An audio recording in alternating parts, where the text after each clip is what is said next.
It's a ceasefire! This is a public notice! I've got the declaration right here. The Empire and the Republic have signed a peace treaty. Our nationwide state of emergency has been lifted, and all subjects of the Empire are immediately commanded to begin the rebuilding process. Signed, the Imperial High Command. Ceasefire? Just like that. Then why didn't it happen sooner?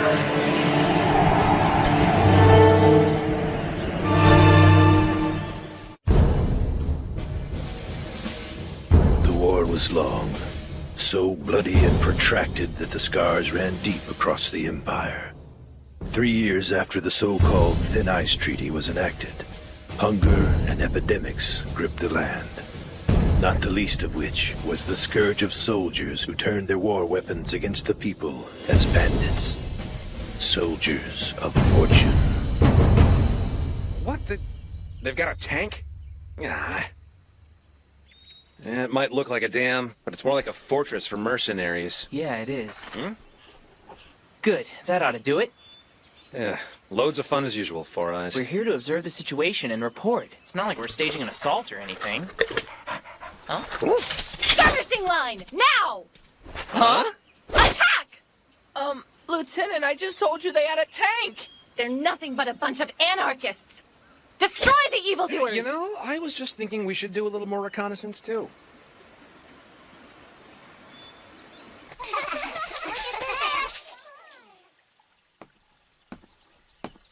One large asparagus salad for you.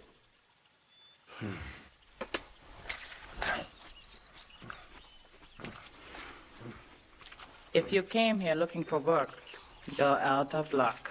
Nobody here can afford to hire you. Oh, such an appetite, man shots. Is that going to be enough for you? I gotta tell you something, though. I just wish the end of the war would have brought some better food our way. Just take a look at that dam across the way there. Thanks to that bunch, we might as well still be at war. It's just a hangout for thieves and butchers now. Last year, some tank outfit called Growlwolf rolled in here, holed up in that dam. Now they're raiding the countryside like they owned it. We want to get rid of some, but we can't do anything against the tank. Huh? Another bowl, please? I like you. Go ahead and have all the greens you want. My turn! Excuse us! Hey, ma'am, we're supposed to be undercover here, so maybe we should be keeping a lower profile. Nonsense! Soldiers of the Empire don't sneak around like spies. A soldier's obligation is to...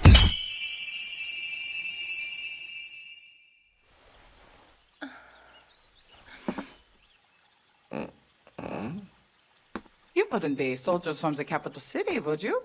Yes, pleased to meet you. We're from the Army's Intelligence Division, State Section 3. What the hell is going on out there? High explosives. Tank cannon, 65 millimeter.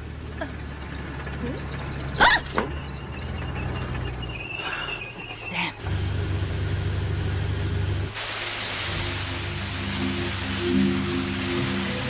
Speak up, Mr. Mayor. I couldn't quite make out what you said over the cannon. It's the truth. We don't have any provisions or crops to share with you anymore. I never said anything about sharing anyway. Hey, Lieutenant, how about we give him another shot? Boom, pa! I will tell you one last time. Call me Wolf when we're out here. Wolf? Don't make me laugh. We're the Army Intelligence Division, Section 3. Pumpkin scissors to the likes of you. Miserable parasites! You preyed on these people long enough. Pumpkin scissors. All right. You're the War Relief Unit commissioned in the capital a little while ago. War relief? And here we'd already given up. Shh, be quiet, man.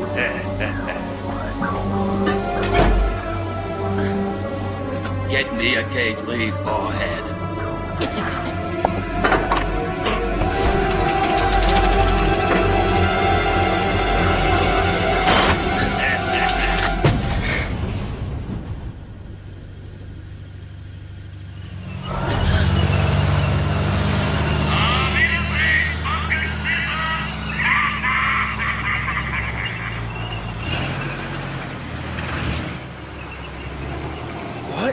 just shot a blank at us. Here, gets away! Hold it! Take it easy, Lieutenant. Calm down, would ya? He's right. You've already made the retreat, haven't you? Blank ammunition? I'm not going to let you insult me! Hey, is it raining or something? Huh? No, ma'am. I don't feel a thing. No, that's unusual. That's happened to me twice in one day. I can't believe you took on that tank. A rational person wouldn't try that. So what do we do now? She could have reinforcements from the capital here by tomorrow. Don't worry, Horst. The real army's got better uses for its time. Count on it.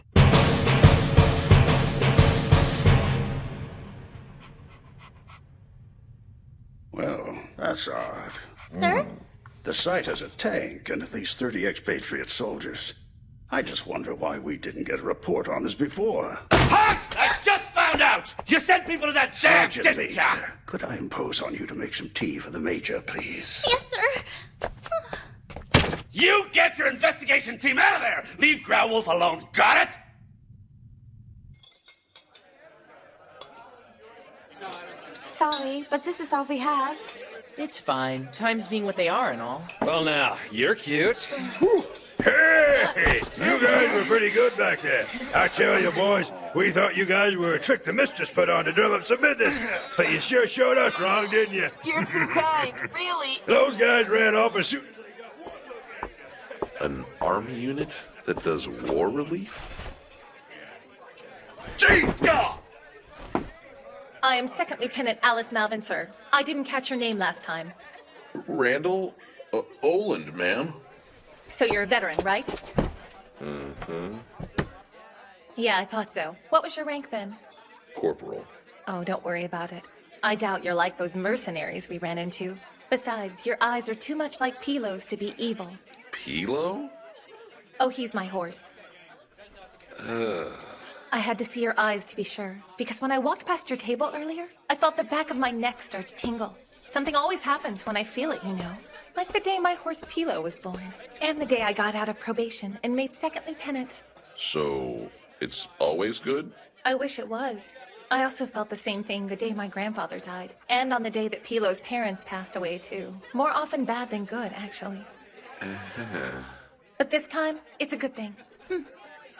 It seems like meeting you in the middle of this mission was a stroke of good luck for me. Huh? By the way, what kind of unit were you assigned to? Are you okay? What the? What's happening? I don't know. They all just... Get a doctor! On the double!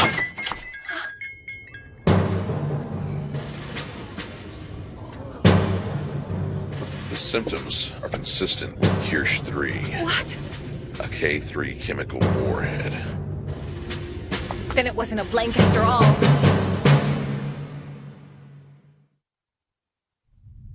Growlwolf is a code name. Their official name is the 903rd CTT. CTT. It's an abbreviation for Chemical Tactics Troop, Captain. And I suppose they managed to get their hands on Kirsch 3. Sir? Pardon me, but what is Kirsch 3 exactly? Kirsch 3 is an air-delivered chemical weapon. It's designed to attack the immune system when it's weak. People who have had a bad diet might wind up fighting for their lives after exposure. It causes total autonomic shutdown. Without the counteragent, you die within 20 hours. Right, Major? Right. And its use violates international treaty. Still, it was the Empire's responsibility to create a group of soldiers who could handle it. So, what you're telling me is the Invisible Nine aren't a rumor. The 903rd is referred to as Krankheitjäger, disease hunters who scatter death's ashes. The Empire made this move in secrecy, so if the public were to find out about it... If they found out about the secret 903rd by us lending aid to those people in the village, then... To hell with them! We're talking about national security, Captain! No fighting! Not even if you're playing! This is playing! He's biting through my skull! We only have one doctor to look after all of these people. Still, that makes us better off than villages without a doctor. What if there's a counteragent? What? There has to be a counteragent to keep their own troops from getting hurt. Quiet. If you don't watch what you say around Lieutenant Blitz, we're gonna wind up attacking it. Ah! And we are! It's time to move out! That's reckless. You're just throwing your life away. Reckless is relative. These people are suffering. You can't possibly stand there and tell me you don't feel anything. I'd rather throw my life away fighting for them than throw my life away feeling nothing. Does anyone here happen to have a map of the dam? We'll need lights too. Lamps, torches, or lanterns, whatever you've got. When I first heard it, my heart skipped a beat. Soldiers who relieve the war. So how are we gonna deal with the tank? It's gonna be tough. I can handle the tank, Lieutenant. Corporal? Looking at this map, there's a saddle dam downstream from the main dam. We should be able to open the spillways and soften the embankment with the overflow, right where you said the tank is parked. The tank won't be able to move around because of all the mud. Yeah. You know, I could have sworn someone said rational people don't take on tanks. True, they don't. Hey, I never asked you. What unit were you in? The 901st ATT. Come on, we're running out of time. Hey, Wolf! We've got company out there. Schweinhund. No way. Sir, there's a lot of them. It's just a bluff. Go out there and take care of them. Sir! Why didn't they sacrifice that village?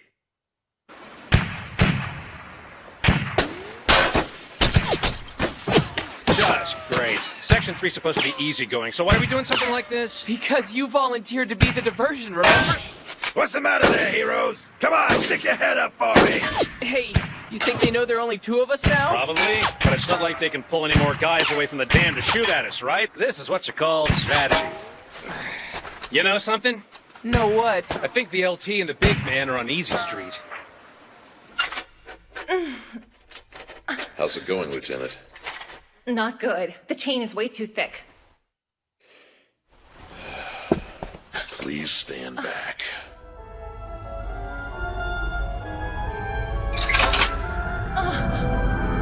You go and find the counteragent, ma'am.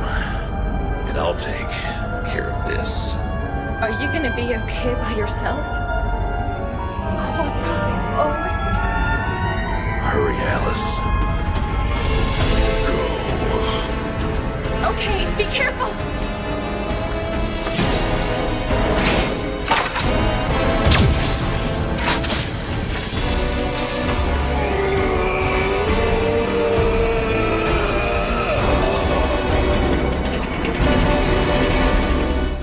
That blue light, so cold and dim. I can still see it. Like the ground fire of Will-o'-the-Wisp. Makes me wonder if he was some kind of monster during the war.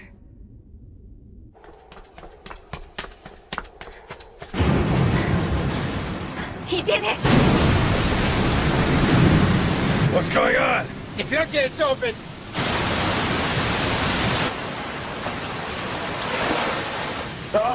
We're going to get flooded. They want to limit our mobility. Very clever. Gets the tank ready. We still can move if we do it now. Sir! Sir!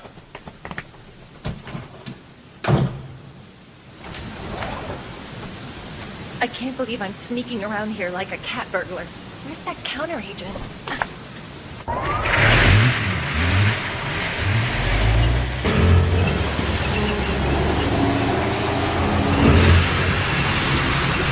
Damn! It's as if we are dog paddling! Just make sure you're keeping an eye on things or we're going to fall off the dam! Oh, what in the hell is that? What is it, Helmut? I see something. Like the Will-o'-the-Wisp. Something like a night blue lantern light.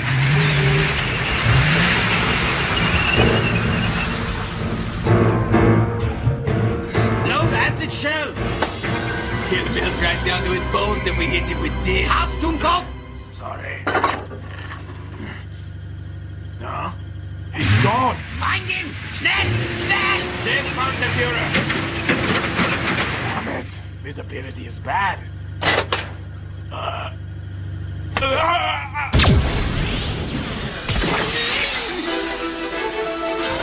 back! Get the hell away from him! Full reverse!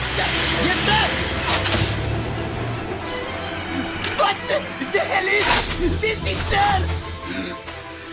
They are heralded by the blue light of the Will of the Wisp, phantom warriors of the 901st Anti-Tank Troop.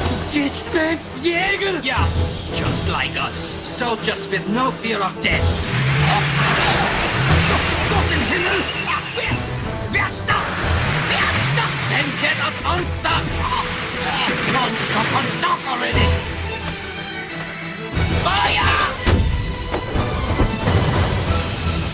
You think your code is going to stop that?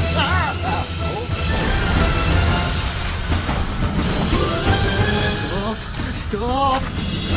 Why is he not honking? He's supposed to stop! Calm yourself! No! Get out of my thing! Monster! Let go! Monster!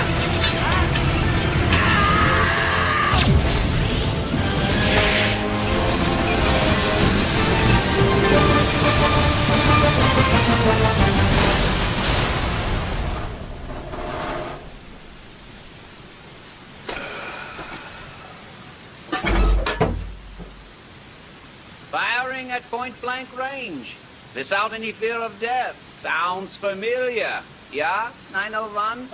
Why don't you shoot me? Huh? Shoot me and you lose the antidote. Go on, shoot me! Ha! Hast du Angst? You should be one of us, 901. Why risk your life for people who don't have your gifts? For relief? It's all a fantasy! Du kleines Go!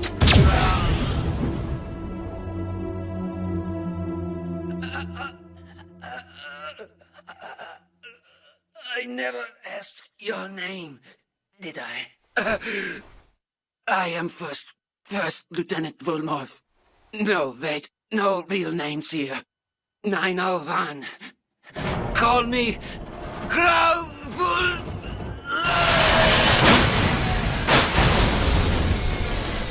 Wait, Wolf! Let's get out of here! So, it's over, huh? No freaking way I am ever doing something like this ever again. Section 3 isn't laid back at all.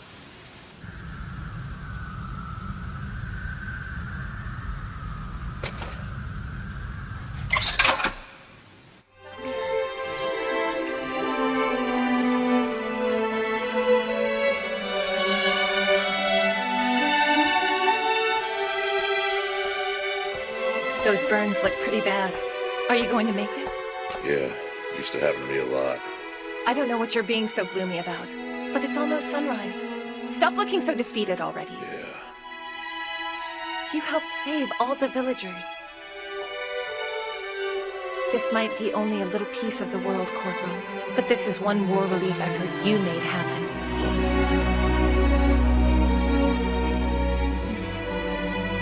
Seriously, though, you're a mess. Well, guess I don't have a choice but to get you some new clothes.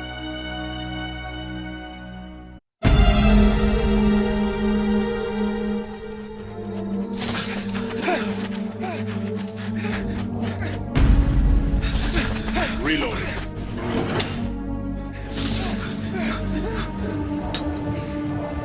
Feuer.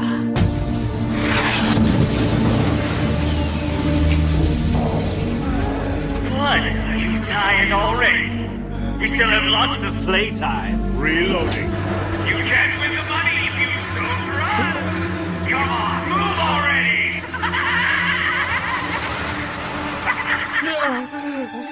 Your marksmanship has improved tremendously, sir. Of course it has. Hunting is the sport of nobles, after all. So, Hostler. Sir? Isn't this a grand time to be alive? For both nobles and commoners? The haves and have-nots, my dear Hostler. The gap between the two has never been so perfectly clear.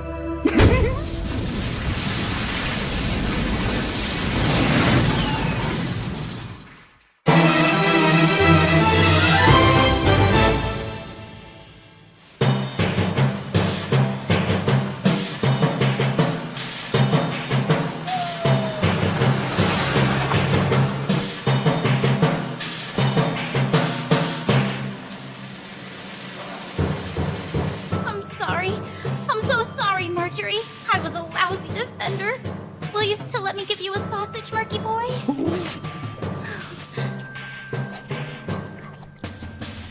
You can't just bite whoever you want to, Merc.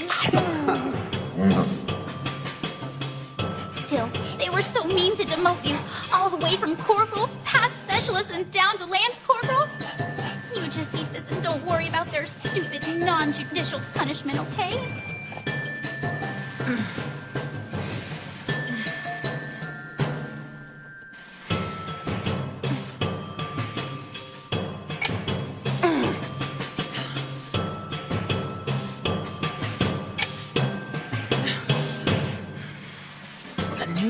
Really testing her, huh? More like that big hulking lug got lost. Not exactly the brightest bulb on the tree, is he?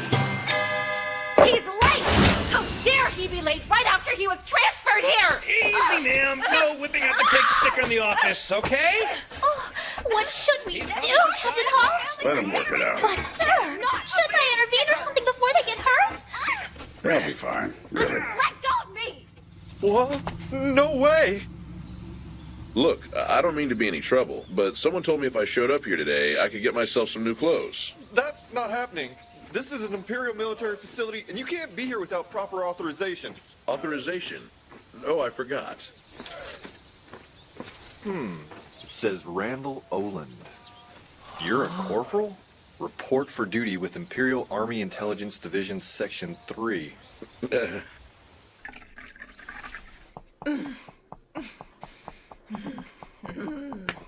Captain Holmes, I've made you some tea, sir. Thank you. Pardon me, sir, but I think I realized something just now. When the new corporal gets to the office today, I get to be his superior, don't I, Captain?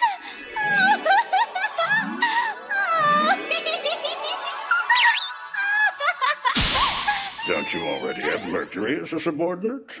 Yes, sir, but Merc and I are best friends first and foremost. All right, so where's the Sergeant Major's best friend now? Huh? Well, he was here just a minute ago. Oh, no! If he bites someone again, he's definitely gonna get thrown out for good this time! Mercury, where are you, dear boy? What? Section 3 is one building over?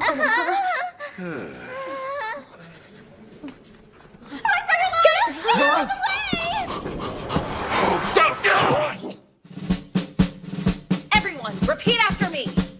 The proper manner in which we should conduct ourselves, our duty is. Our duty is...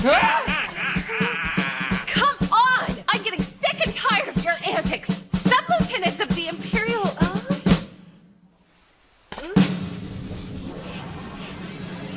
Lieutenant? I brought you Corporal Orland, sir. Our platoon leader's a straight arrow, but I wouldn't sweat it too much if I were you. Hard work won't get you promoted around here. Good old Section 3's a battle-hardened unit. Engaging travel inspections, attacking paperwork, completely without danger or glory for that matter. That's why they call us the easygoing and peaceful Section 3. I see. Easygoing and peaceful. Well, I guess we do see some action every once in a while, like we did last time. Actually, I don't mind that. Huh? I meant the peace part. It sounds nice. That's good. The LT's about as bloodthirsty as I can handle, if you know what I mean. Right. Let's take it easy today. Seriously, though, you are huge. All right, big guy. Starting today, you're my subordinate. Subordinate. That's got a nice ring to it. Platoon, mount up. He seems like a nice person, doesn't he? It's almost like he wasn't in the army in the first place. Yes, it sure looks that way. You may not seem like a soldier, Randall Oland, but what you bring to the battlefield is what concerns me the most. So, they call this area Wilkinson? It's Viscount Wolkin's territory. It says our mission is giving administrative guidance to the Viscount, right? So what, is he a tax evader or something? Negative. Section 3 received a petition regarding a gross breach of the public peace. Huh? Who sent it, Lieutenant? Well, we're not sure of the sender's identity. Oh.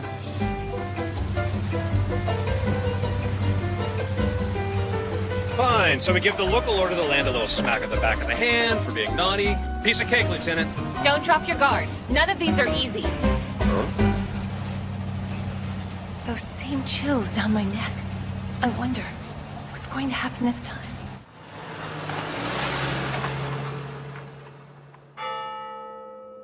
This town looks lifeless.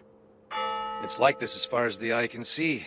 No one's selling food and no one's working. Looks like they have plenty of rubble and free time, though. It looks like someone's busy, sir. The Undertaker. That's odd.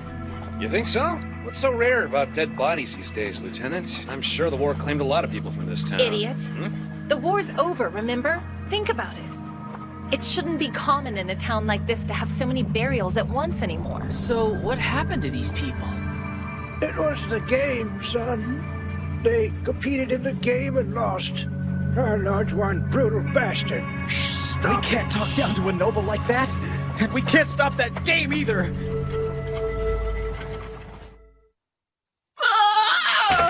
What do you call this? It's wrong! Master, I could have sworn that you instructed me to prepare your steak bloody and rare yesterday. Oh, I mean, I'll prepare another one right away, sir. Oh, yes, that reminds me. I haven't fed my pets lately, have I?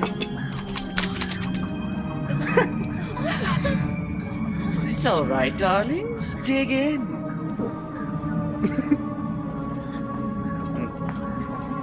I want to see the Viscount! Where is he? Wait, the Master's taking his supper right now. You can't go in there. Is this where you're hiding him? Stay right there, you bastard! We're from Army Intelligence Section 3, the Pumpkin Scissors team. Team 3? Pump? I heard about your game, Wilkins. Who do you think you are? Them. Those are your people, and you're supposed to be protecting them! Ah! Lieutenant, please calm down. Look, Lord Wilkins, we must confirm this. It has come to our attention that you're indulging yourself in a grisly hunt where you use your people as your targets. Using a tank! Do you deny this, my lord? Grizzly, sir? If you would be so kind, don't go around smearing my good name, sir. But yes, it is most definitely a game. That's unacceptable! Using a tank to kill people who can't fight back is a game! Of course! Their lives are the chips, Miss Lieutenant. If they're lucky enough to escape from the tank, they win my chips. A bounty of gold so vast that the dullards would never figure out how to spend all of it. Sad to say, none of our contestants has ever actually won the game and claimed the prize. You monster! You were born into Imperial nobility, but that doesn't give you the right to manipulate people's lives. You're disgusting! A puny tyrant in your own little world! Bravo! You're an incredible orator, Lieutenant. What?! Oslo here is a former elite trooper of the Empire's Armored Cavalry, and he has quite a few interesting stories about the army. There is a story among elite cavalry troopers about the intelligence division creating a propaganda unit with a bare handful of people to divert more funds for itself. I understand it's a warm and cheerful unit that dispels people's criticism of the Empire. And to think you pull it all off by performing token acts of war relief. Isn't that really what the Pumpkin Scissors are, Lieutenant? Mostly for show? Wait, was the title of today's play Administrative Guidance, perhaps? Winning hearts and minds is a difficult enterprise, isn't it? Some more difficult than others, you filthy snob. Lord Viscount Wilkins, we are placing you under arrest for aggravating the damages of war against your own people! This little act of yours was fun for a while, but now you've become an annoyance. Ah, boy. It's time for another game. So, if we're so cheerful and easygoing, why in the hell are we out here staring down the business end of a tank? I don't want to play. I sure hope you can see everything, Miss Lieutenant. I've made sure you've got a first-class seat for this afternoon's game. Hey, Scissor Boys! I'm feeling generous today, so you get 5 minutes to run. Well, that sounds fair to me. Let's get out of here! Araldo! We're sitting ducks if we all run together like this! Why don't we use our energy counterattacking the tank with these instead? That's stupid. Bullets from these rifles will probably bounce right off the tank. That snooty little bastard would probably get a kick out of us trying it. That's why he let us have them. Fine, you're right. Soldiers this time. It's been too long since I've had prey worth hunting down. A situation like this dictates that an intelligent soldier runs away. Ta-da! Guess they don't call you the Stockade escape artist for nothing. Okay, big man, let's see those shackles. What, me? But what about you, sir? Well, I don't plan on dying today, but I'm not planning on you dying either. It wouldn't look good if I let my first ever subordinate die, would it? I get it. All of you filed the complaint. You wanted the army to come here, didn't you? If you want this to end, shouldn't you point your guns at the Viscount instead of me? But he's a member of the nobility. Servants like us can't point our guns at someone like him. You're saying you can't do it because he's nobility? What are you afraid of? There is a legend in the Armored Cavalry, Master. Any foot soldier carrying a steel blue lantern is not your ally, and whatever you do, do not make him an enemy. That lantern is a furnace that feeds on that soldier's soul. Enough! What kind of miserable fairy tale is that? Absurd! No one can challenge a noble. Challenge me? This is my time, a noble time. Corporal Oland, what Vulcan said about us doesn't matter at all. Section 3 is still a military unit, and you know, no one can choose what class they're born into, but we can choose how we live, or die trying. That lantern there, was that thing from your old unit? So, what did you say they were called again, Corporal? They were the 901st ATT. Alice Melvin. Sound familiar? I'm the third daughter of one of the 13 grand houses of the Empire. You're parts of a royal family? Yes, I really am. So who do you want to point those guns at now? Now then. Which one should I kill first, Hoslow? Huh? What the hell's going on? Shoot for your pride, girls! Even if it's only one bullet! Wow! Lieutenant! The nerve! I shouldn't have fed them after all. There! Now, run away! Olin! That idiot! Nobles. Commoners. State Section 3. The 901st Anti-Tank Troop.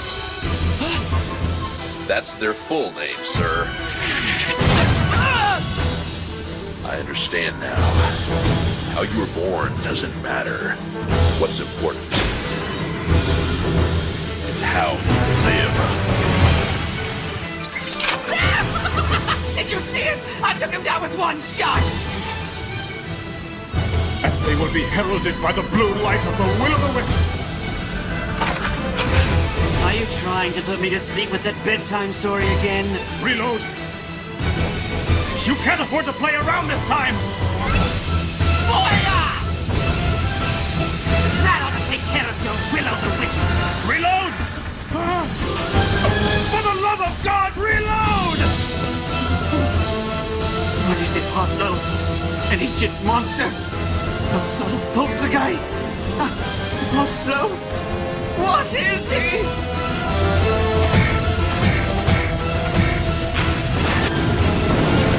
You can burn out their eyes.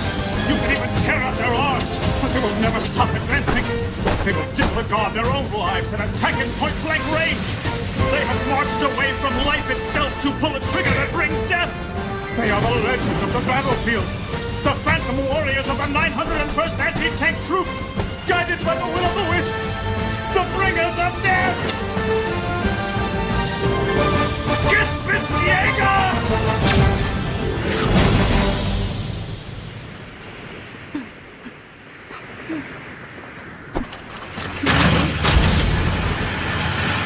Reload. That's right. I can reload. No, it's useless. No matter how many rounds I fire now, I can't hit him. Up until now, they've all been running away. Okay, you win the game. Can you hear me? Hey, you win, okay? You've won the game. It's over, all right? Please don't shoot. I'm a human being, see? Not a target.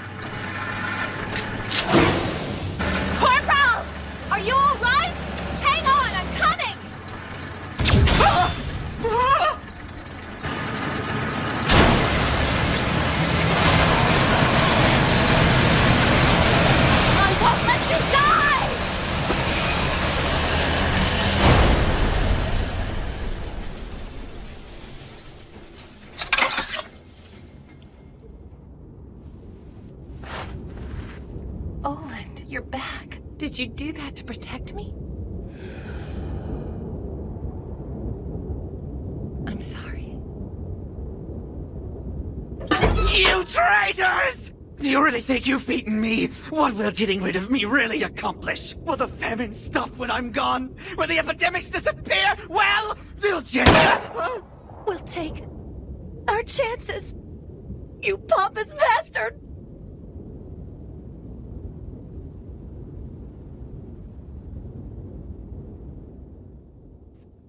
Perforated left eardrum, left trapezius partially torn, 3 floating ribs broken, cracked scapula, and an assortment of other minor injuries. So, how'd you manage to pull that off without killing yourself, big man? After all this time, I'm just used to it.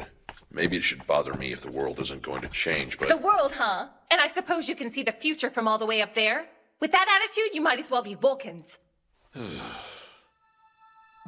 Oh, this is addressed to everyone in Section 3.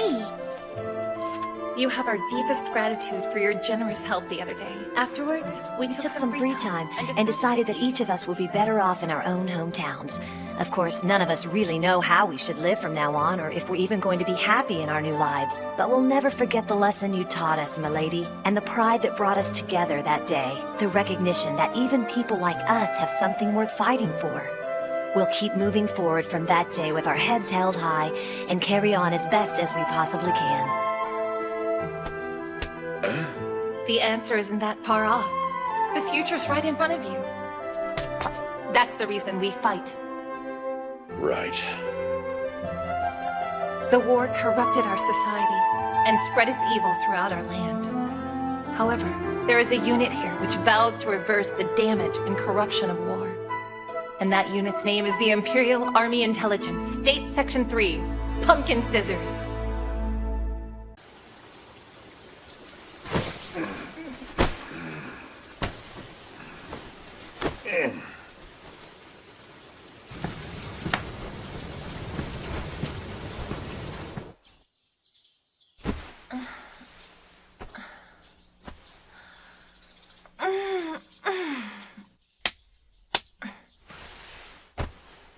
Good morning there, Mother. How are you today?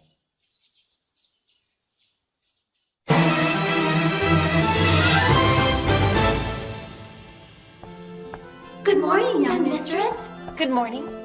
And good morning to you, Father. Elia and Soli, I'm so happy to see you, but why are you... Alice, there's something we need to discuss. It's just that... For pity's sake, why don't you do something about those clothes? Why? What's wrong with them? For one thing, they make you look like a man.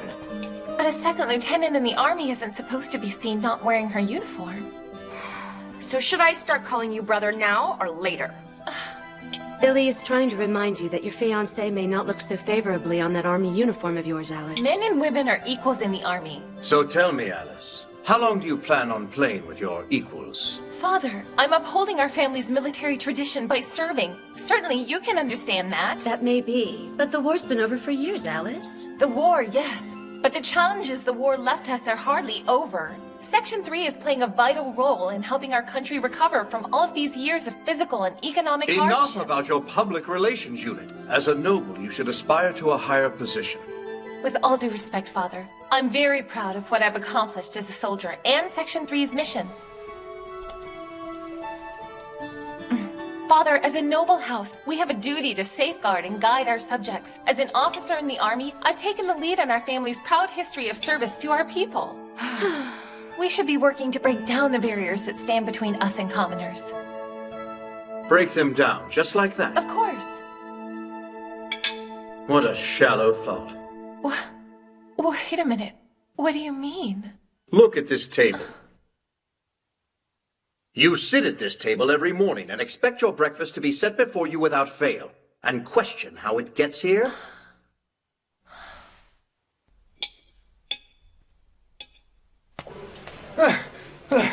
What? She isn't here yet? Yep, that's right. Oh, you're kidding me. You mean I wasted all that energy running for nothing? Yeah, bet you wish you had more time to get rid of that lipstick too, don't you? Oh. What can I say? So, our paragon of virtue is actually late. Maybe I'll get to lecture her this time. Yeah, assuming she gets here. I'm worried. The lieutenant isn't habitually late like you are, Sub-Lieutenant Areldo. Yeah, better watch it, Smadge. I may be habitually late, but I still outrank you, you little twerp. I'm sorry for being late, sir. Lieutenant, what happened to you? You look like you ran here. Of course I did. A commoner doesn't take a carriage to work. Here, have some water. Thank you. Huh? Do commoners drink water? Yes, ma'am? Well, of course we do. So, she's finally lost it for good this time. It's more like something happened to her. My apologies, Captain. As you were. Your next mission is here, Lieutenant. The SU-13 tunnel in the south collapsed during the war. Find the manpower nearby to get it rebuilt. Excuse me, aren't we part of the intelligence group? Yeah. And we're riding out with a shield train? This is engineers' work. Yeah, but the railway isn't just for military use, and our mission is to make sure the whole country benefits from it. That's right! It's a great opportunity for us. This is exactly the kind of work we should be doing. Not to mention the fact that we all look like we could benefit from some hard labor. Hold up. Aren't we just supposed to recruit and manage the local labor force, Lieutenant? No way. If we endure the same hardships and work just as hard as the locals, we can build a powerful rapport and trust with them. You understand what I mean, don't you, Olin? Yeah. Did you just hear that? Of course not, ma'am. Didn't you eat anything this morning? I'm sure I had enough to eat. It's nothing to worry about, though. You're not on a diet or something, are you?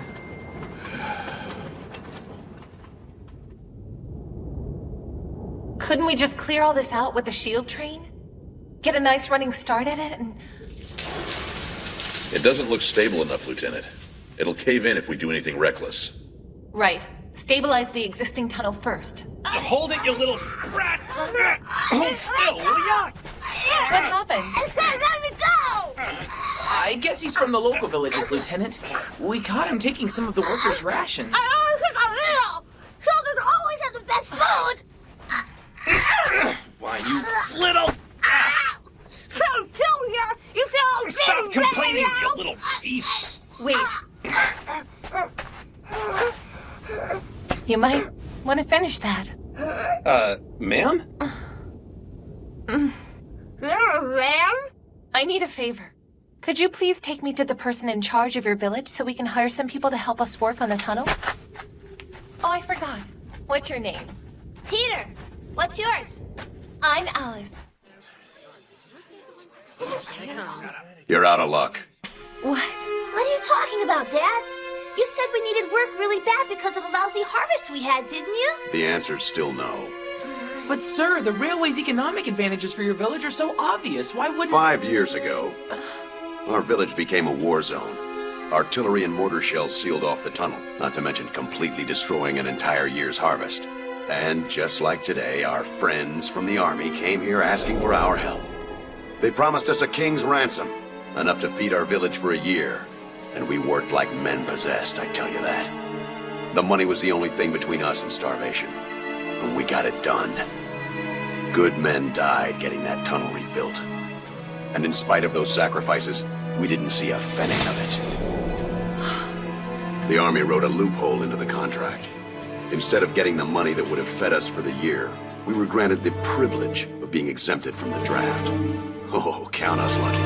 So lucky, in fact, that only 12 people died from hunger and disease instead of bombs and bullets. Go ahead and tell me it's a small number. I dare you. My son Peter was the only kid who made it through that year alive. But Dad, Alice isn't like those other people. Boy, that's enough. Kids like you shouldn't be piping up when grown-ups are talking. But Dad... So here we are. Tunnel's bad again, and you want labor again, and we're saying forget it. You read me, Missy? But this time it's guaranteed. The contract has no loopholes in it. When? When are you paying us? Well, it's 1 month following the start of the construction. Forget it. I'm not trusting that. What's wrong with you? I understand how you feel, but you can trust us this time. My men and I will be working right alongside you. We'll eat the same meals and work the same amount of time. We'll share the joy and pain of our accomplishments. The army and the people should come together in times like this. Out of the question. Look, lady, if all you're gonna do is preach a bunch of happy nonsense, well, hell, even my kid here can do that. Just leave.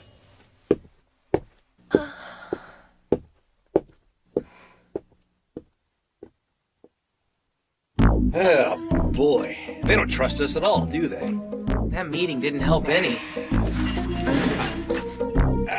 Where are you going? I'm going to get this started on my own. Huh. I understand how you feel, ma'am, but you can't excavate the tunnel by yourself. Which is why you're going to help. Way to go, Martis. Anything else you'd like to volunteer for today? I brought us some lunch, Lieutenant. No! I really think you should eat something, man. Big man's got a point. You can't fight a war or dig a tunnel on an empty stomach, you know. Do you really think I can eat anything? Not after hearing that story of theirs. But you haven't eaten all day. So many people in this village are suffering from hunger, and I eat like I'm entitled to it. For 18 years, it's been like that. I'm a fool. But, Lieutenant, you still need to eat. Awesome! What kind of machine is this? Don't start touching anything without asking. Hey, old man, is this thing a tank or something? Who are you calling old man? You know what, boy? It's your dad's fault we don't have anyone working out here. And that's not the boy's fault. Yes, ma'am. So does this really look like a tank to you, Peter? Miss Alice. It's awesome! Like a huge drill. It's called a shield train. Oh, super nifty. It was designed to remove barbed wire and sandbags traveling ahead of infantrymen. Does that make it like a tank? No. Now it's just a machine used for excavating tunnels. But you're gonna get in trouble if the tunnel doesn't get fixed. Won't your boss get angry with you? Kids don't need to worry about that. It's okay. I'll be fine. You must be hungry after walking all the way out here. But that's your lunch, isn't it? It's all right. Help yourself. Okay. Thanks for the food! Ow! No! This is good! I've never had food this good before! I'm glad to hear it. Aren't you hungry, Alice? I'm fine, really. I've had plenty to eat. Especially when people in your village were hungry. Hey, you know, Alice, don't worry about what my dad has to say. Everyone in town was pretty glad to see you. But my dad worries about everyone, so he took it out on you. He's not always that mean. No, I respect your father. He has every reason to be cautious with us. Okay. After the story he told me, he really has no reason to trust me any more than he could the Empire. Hey, where are you going? Sorry. I just need to be alone for a while. When you're done, just take the tray over there for me, okay? If you're in that much trouble, I can help you get your work done. Okay?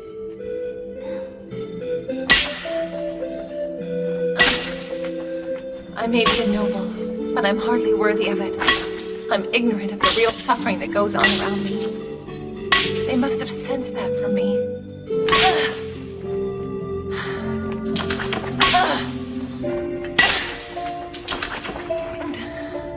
I have to be stronger.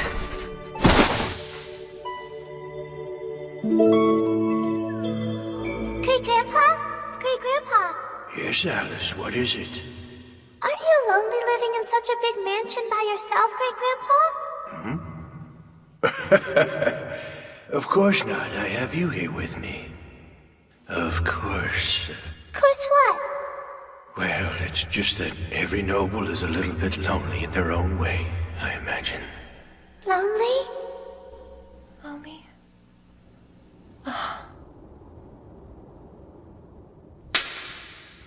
Why? Seem like I should?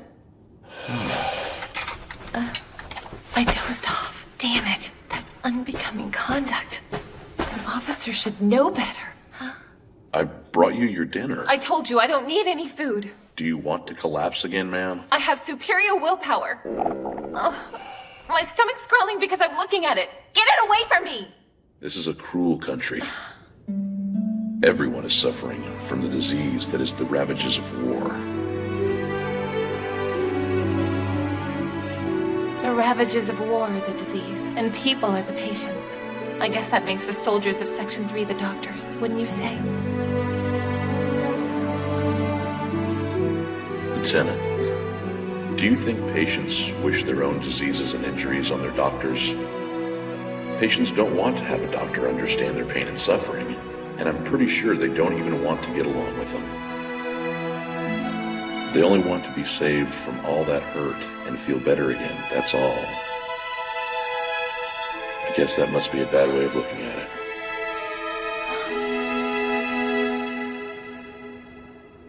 You know something? That smells pretty good.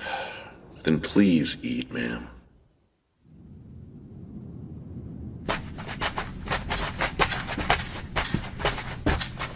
You've got some nerve pulling this again, Army girl. I thought I told you to leave. Now what? So you're gonna use force if we refuse, huh? About time you showed your true colors. The hilt on this sword is military. But look at the seal! This sword was given to my family by the Emperor himself. My family is one of the 13 grand houses of the Empire, and as possessor of this seal, I am the next head of my house. The 13 grand houses? The families that make up the Imperial Council? A little girl like her, head of a house? I don't care how high and mighty you... House Malvin will guarantee your payment, not only for the current contract that we're offering, but from 5 years ago as well. Even if I have to sell my home to do it!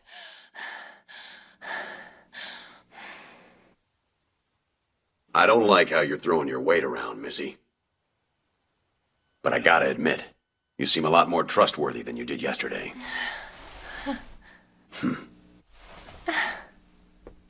Well then... We've got trouble, Lieutenant! That kid ran off with the shield train. So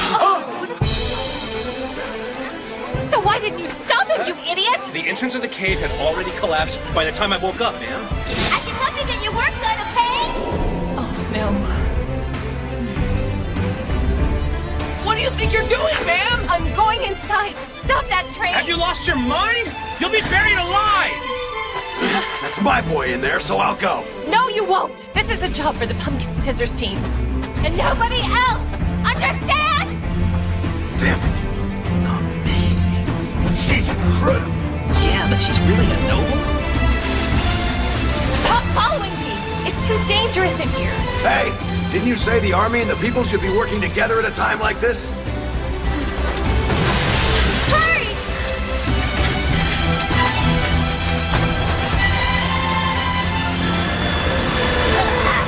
Peter! Help! Are you all right? Hurry up and turn the engine off before the tunnel collapses! I can't move in here! Peter! Daddy! Look out! Are you okay? Don't worry about that. Just get my boy.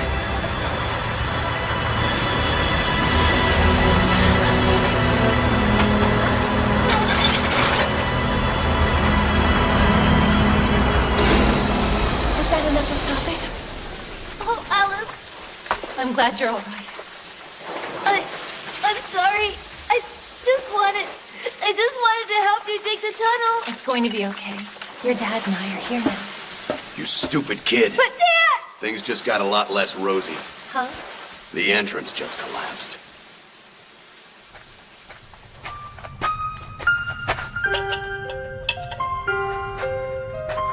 Listen, it looks like there's not any other way out. Well, can't we at least find a way to dig a path for him to get out of here? Don't worry about that. My men will come for us. That's some confidence you've got there. But I'll tell you this much. You've got your wires crossed. What's a noble like you doing joining the army and risking your life? My life has obligations. Members of the nobility should be prepared to give their lives for their country. That's a good one. Treat us less than human 1 minute and tell big stories about sacrifice the next. The tunnel caved in here 5 years ago, just like today. And all those self-sacrificing nobles you talked about turned tail and ran on us. And now you know why I don't like nobles very much. I'm sorry. Then again, only a noble would have been foolish enough to do something this risky for me and my boy. Not another cave-in. Looks like those men of yours aren't gonna make it in time. No, I'm sure they're coming. So this is how we're gonna die. Look out!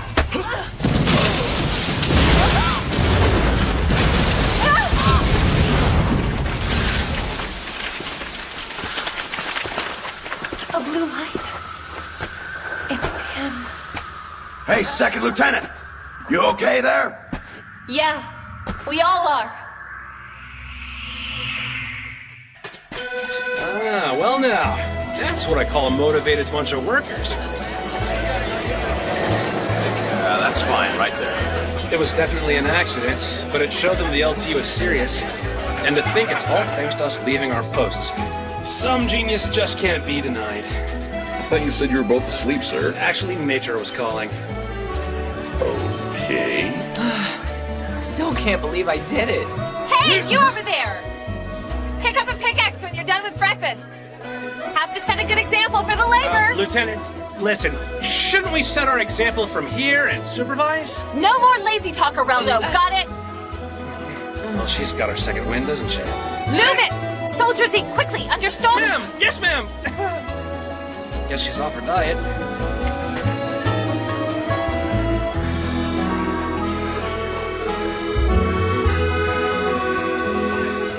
I will save this empire from the disease that is the ravages of war.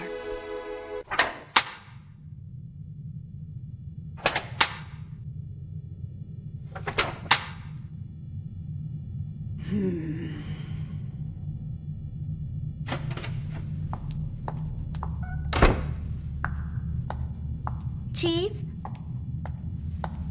I have the report from Lab 3. Chief? Begging your pardon, but reading x-rays in the dark like that is really hard on your eyes. True. What in the world are you reading that has you all wrapped up like this? That's an official military envelope, isn't it? Let's continue our experiment, shall we? My sweet boy from the 901st.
I tell you, the war's been over 3 years and this country's still falling apart.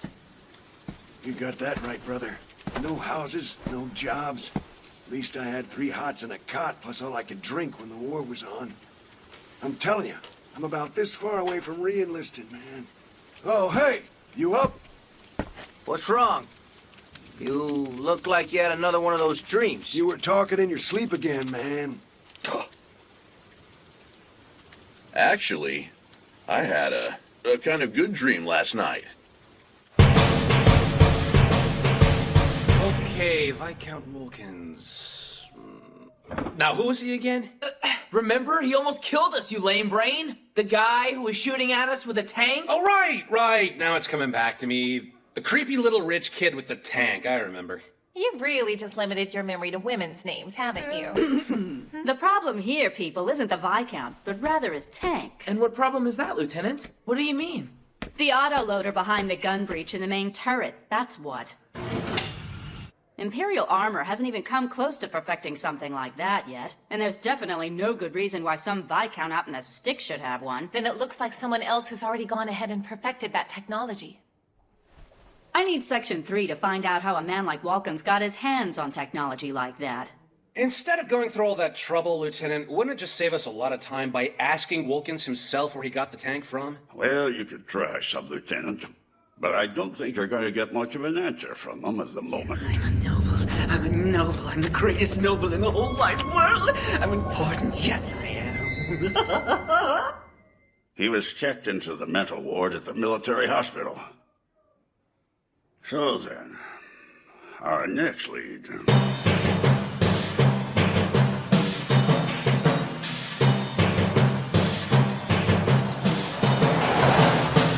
Professor Cortu? I'll bite. Who is he then? Oh, give me a break, will you? I bet you'd remember who he is if he was a woman, wouldn't you? The professor's contributions to the early stages of Imperial tank development earned him the nickname Father of the Tank, and you were supposed to remember that from your classes at the Academy. If anyone could possibly know anything about the workings of the tank and the autoloader, it would be him. Martis, are you okay over there? Oh, it's nothing really. Huh? You're asking what kind of guy Corporal Oland is? Well, Lieutenant, he's just a big, kind-hearted guy, I guess.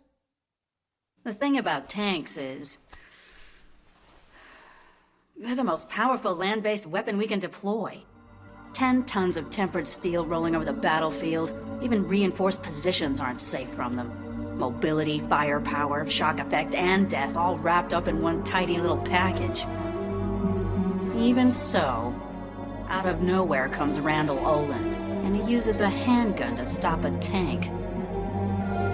Amazing, huh? One round through the viewport shutter kills the driver. Another almost gets Walkins through the top hatch, places where the armor's the thinnest. You might want to find out more about him. Anyone who can cling to that tank and take those shots isn't exactly easy going. Sub-Lieutenant? Sir? Are you doing all right there, sir? You're really not looking well at all. Hey! Olin, get off me! I can't breathe! No, I'm fine, really.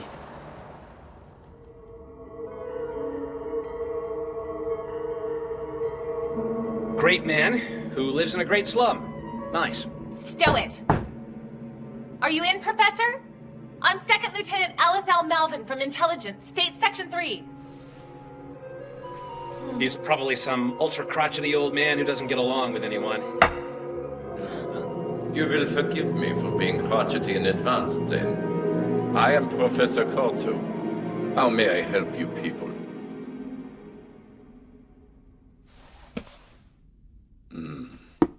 Hey, it's such a privilege to finally meet the man who has all those textbook entries written about him at the Academy. The name Professor Cortu just automatically says the father of the Imperial tank. No doubt about it. Whenever I see one of our valiant tanks in action, I get a greater and greater appreciation of your genius all the time, Professor. Yes, sir, I certainly do. Yep. I never saw anything close to this design when I worked for the Army.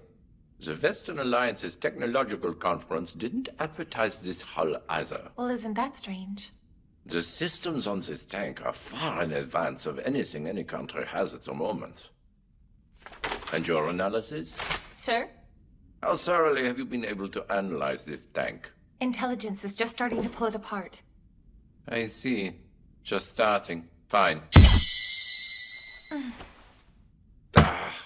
Unfortunately, these roughs and sketches aren't telling me anything that might help you. Thank you, Professor. It's appreciated. Huh? We just got here and now we're leaving? Lieutenant, ma'am, wait a second.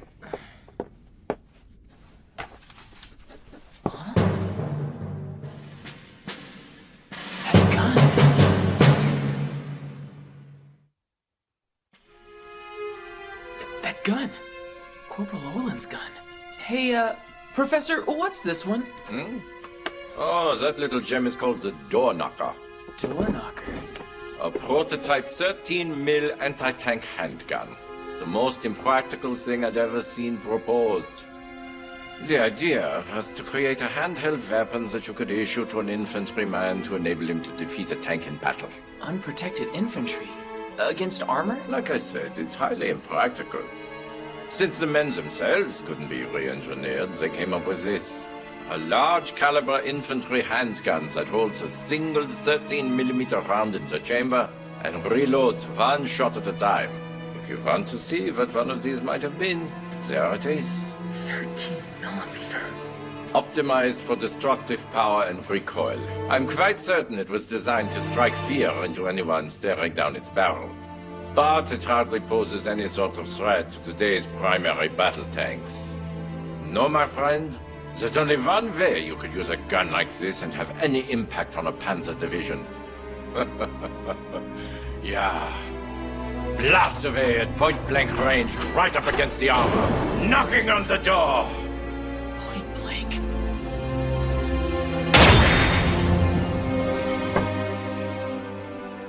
Door knocker.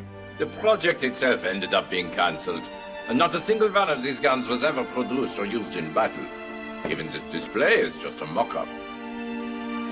The psychological effect of something as powerful as a tank. Would any sane infantryman have the poise or the wherewithal about him to stare his own mortality in the face like that?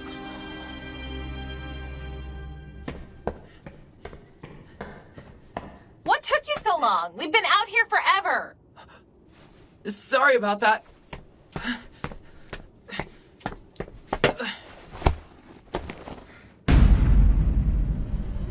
Just who or what are you, Corporal Randall Oland? That lantern. Was that from your old unit? What did you say their name was again, Corporal? 901st Anti-Tank Troop. 901st. 9!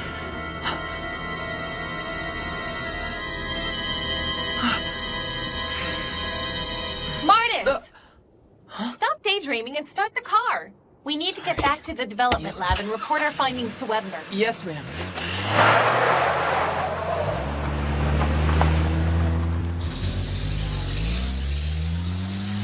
Yes, that's right. Of course, it ended up being that tank. Yeah, please be thorough about it.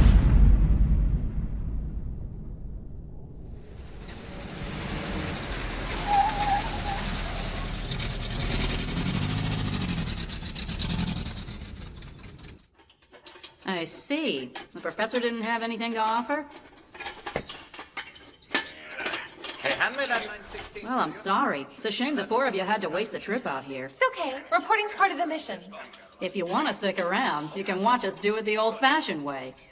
Hey, get the breaker bars and torches. We're having a teardown party. Yeah! Oh, yeah! Look at them. They seem to be having a good time. Tear it apart, put it back together, then tear it apart and put it back together again. An engineer wouldn't have it any other way. You sound so playful when you talk about it. Stop flirting with an officer, Kilroy. Okay, I'm sorry. Ma'am, what's that tough-looking truck over there? Ah, yeah, that. That's the latest model anti-tank armored car that Section 1 is getting. Oh, is that so? Those Nimrods in Section 1 get the hot new hardware while we gotta put up with... Give it a rest. We just gave you a new vehicle, remember? And it was a lovely drill, really. Oh, glad you liked it. Someone's powering up the turret. You got people working on that, too?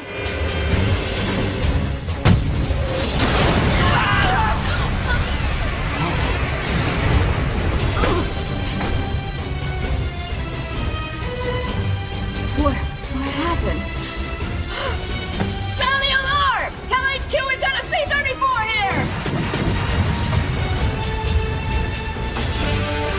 A smoke grenade launcher? Lieutenant! Ma'am, what happened? Damn it! Tear gas! What the hell are they doing?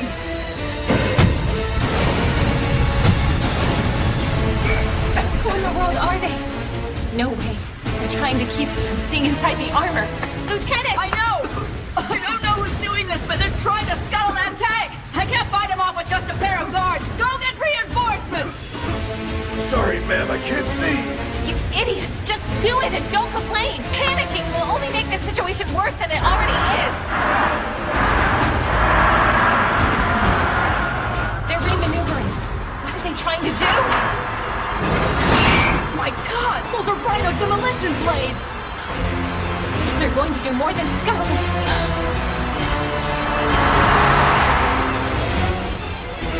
Midas! Midas! Get out of there!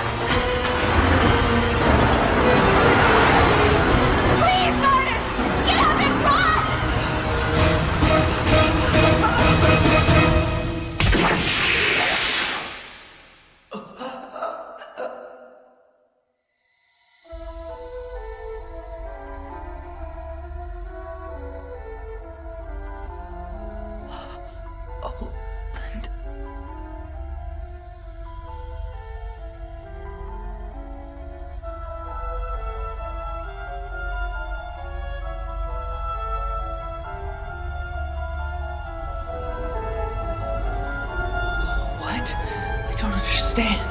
Right here, right now. I can't say thank you or ask, are you alright? Why am I thinking you monster?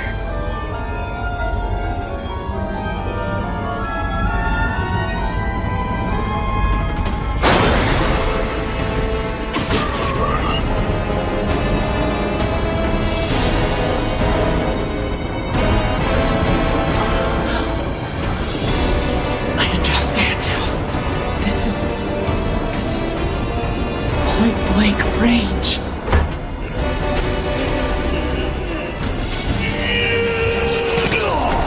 It's the kill zone. It's where Olin lives and breathes, but I can't get in the air. Put me down. I'm gonna be sick. I'm scared. I'm scared. Oh God, I'm scared. But the thing I'm scared of most is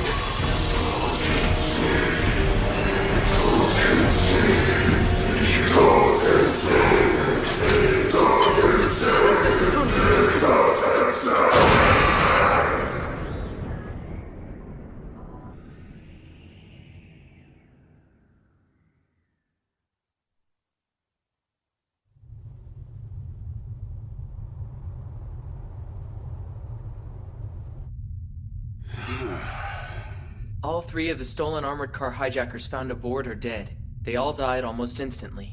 In addition, there were no forms of identification found anywhere among the bodies, sir. So they wanted the tank's secrets to remain that way. Fine. Yes, sir. Forensic analysis and retroengineering aren't possible anymore. And Olin? Severe muscle lacerations and a burned eye, sir. But nothing to the bone. He should be out in about a month.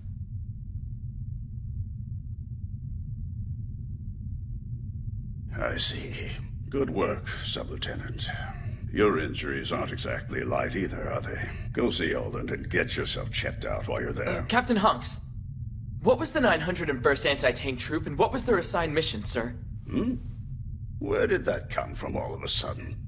Well, it's Corporal Olin's old unit. They were probably disbanded. I should have made the connection sooner, Captain. Sir, our first Emperor died on the battlefield fighting for our country on August 9th. And since then, there's been an unwritten rule in the Army to never use the number 9 in a unit name and to consider it forbidden. That tradition's been falling out of favor lately. The Army is using it quite a bit, as I recall. That may be, sir, but it's never been the first number of a serving unit. This book is a list of all the units active at the time of the ceasefire. There isn't a single company, battalion, or brigade with the number 9 as the unit's first digit. The 901st Anti-Tank Troop doesn't exist in our Army, Captain. So, they don't exist, you say? Truer words were never spoken. That's why they were referred to as the Invisible 9. Invisible 9? But, sir, that can't be. Captain Hunks, there's a problem! What's happened? It's horrible! Viscount Wilkins committed suicide at the hospital! Suicide? But why? I'd guess to keep him quiet about the tank. I don't know what organization we're up against, but they sure know how to tie up loose ends. It goes without saying that some information is dangerous enough to get you killed just for knowing it. Like who your advanced tank supplier is. Anything you find on the Invisible 9 might be just as dangerous. Are you sure you want to take the risk, Sub-Lieutenant Martis? Sir.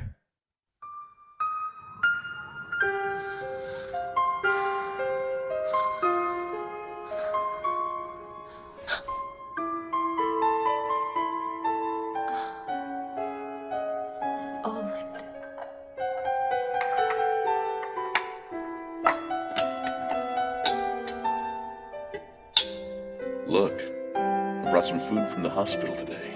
Doesn't it look good? What's wrong? You're usually eating like a pack of wildcats by now.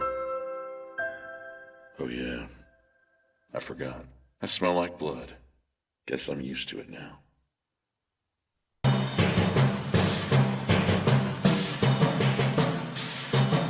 You are an idiot! You better have a good explanation, mister. So tell me, Corporal, why did you leave? What was worth getting your wounds infected? Well, you see, I had to feed my cats. That's not a good excuse! Ma'am. Your irresponsible behavior has deprived State Section 3 of a valuable soldier. You think about that.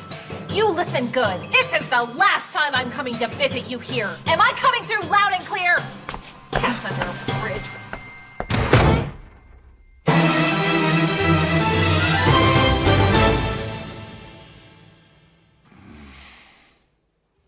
Guess I made her mad at me. Well, think about it for a second. You really got the LT worried about you, big guy. Corporal? I'm going to look for him. What are you just standing there for? Yes, ma'am. Yes, ma'am. Yeah, she was carrying on like a mother hen whose baby chick fell out of the nest, right, Martis? Like a mother hen. Yeah, close enough. Hmm? Well, so you're finally back, Mr. AWOL patient. What am I gonna do with you? You're definitely not getting another private room. Mr. Wantz? As the corporal's neighbor, please keep an eye on him. If he even thinks of leaving, please notify us with this. I'm counting on you. Okay. Oh, Rosetta. Oh. Sweet Rosetta, please take care of my friend. He's a little dopey, but he's the only subordinate I've got, my dear. Oh, I didn't know he was your friend. Well, since he's your friend and everything, why don't you collect some urine from him for me? Okay? After all, it's better to have a man do a job like this anyway. That's what you think. We're out of here, sister. Hey, wait! But, you're his friend. Huh. Some friend you are. Sorry, son. Looks like you've been blessed with some good co-workers. Sure. Wantz is the name. I work at the briefcase factory across town. I've been here for a week, but I haven't had any visitors yet. So from my way of looking at things, that makes you pretty lucky. Things the way they are, just having a job makes me one of the lucky ones. Of course, once I get this fixed up, I gotta do some extra work. Huh? Ma'am? I can do it myself if I have to. Really? That's so sweet of you, even though you're still hurt and all. Thank you. Just use the paper cups by the entrance to the toilet, okay? Oh, how clumsy of me. Sorry about that. Huh? So how are you feeling once, my boy? I've been better, boss. You had me worried sick, you big stiff. Oh, you didn't have to come all the way out here, you know? Oh, come on. I had to, besides. It looks like you're holding up pretty well.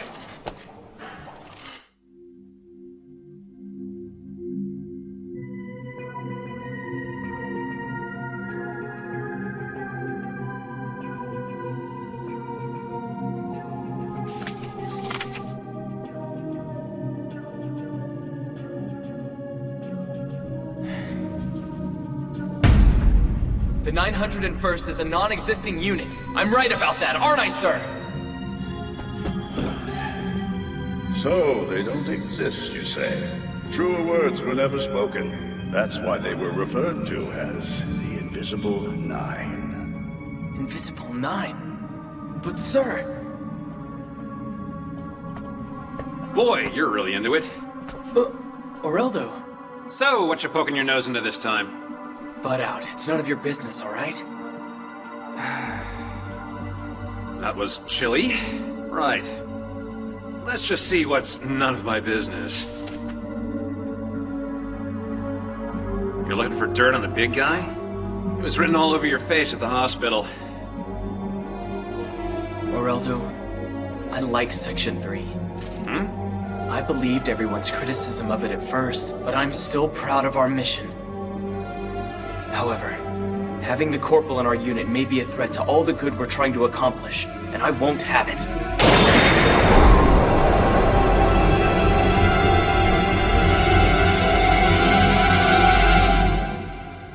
I need to know who he is. Right.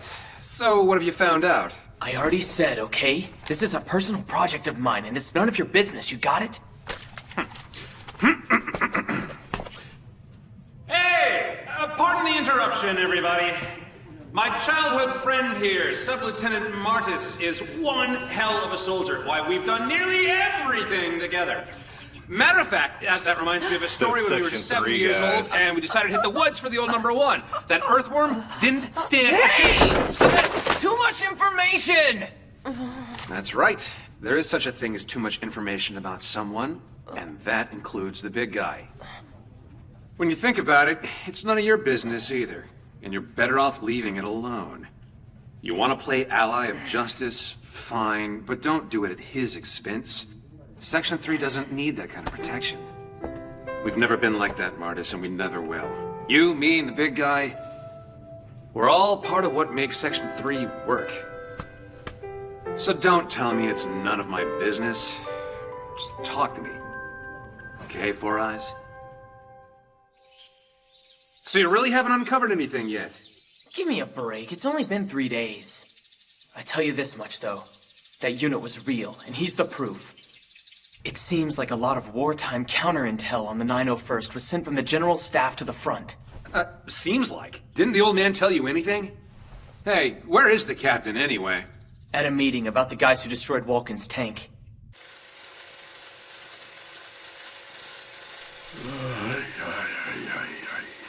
So the unit's completely undocumented. They really are invisible. Nuts. So we're still at square one where that's Hey, concerned, aren't we? Areldo. What are you doing in the library? Well, I'm definitely not reading anything. You're such a card. Invite me out to dinner again, okay? Sure.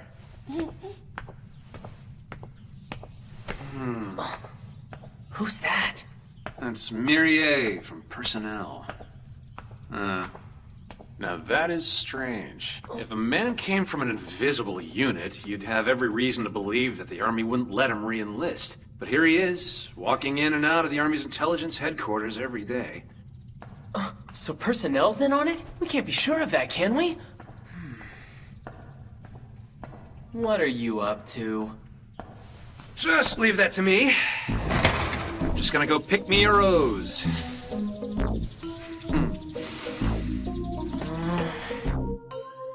No, Areldo, everyone's going to be back soon. Yeah, I'll be done before you know it. Yeah, but...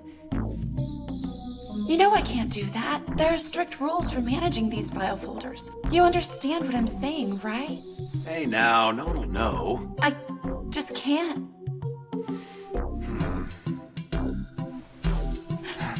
Sorry. I really didn't come here just to sneak a peek at your file folders, Marie. I just wanted the two of us to share a special secret. And I'll confess, it's kind of underhanded of me to put your back up against the wall like that. I am a lowlife. Farewell, then.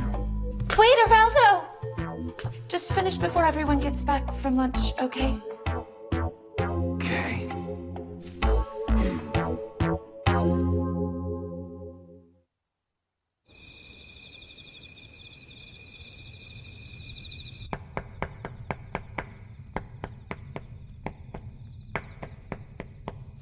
What are you doing, Areldo?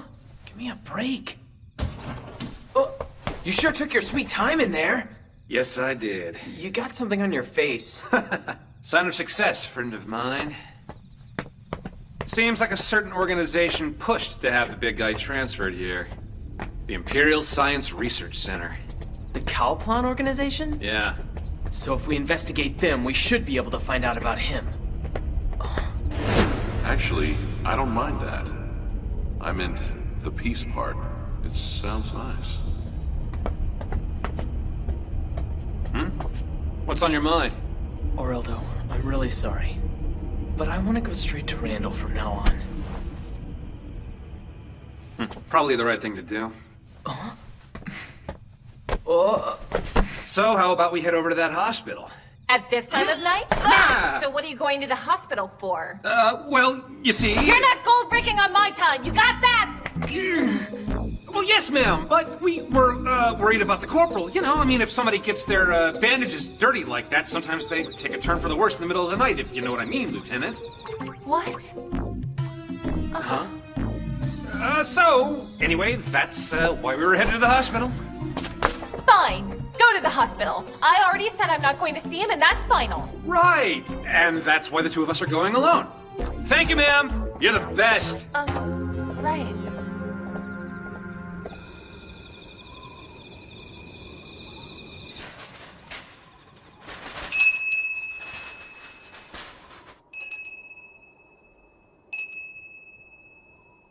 Huh?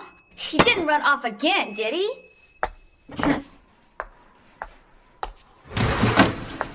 But you're here. Huh? Where's Mr. Wants? He hasn't been in his bed since this afternoon, and he hasn't come back since then. This afternoon? So both of you are conspiring against me now? Huh? What's this in the trash can? An attaché case?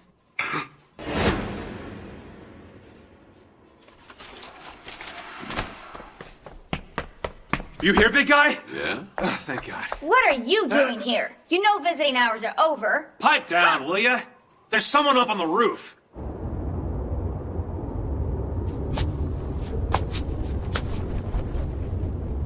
A jumper? But why? Who is it?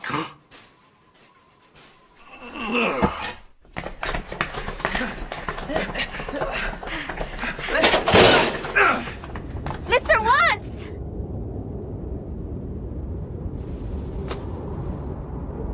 Please, think about what you're doing! It's not worth it! Thank you, young man. I appreciate it. Really. Mr. Watts! Hey there, big guy. You're going to catch a cold up here. Let's go back inside. Please, Mr. Watts? That briefcase.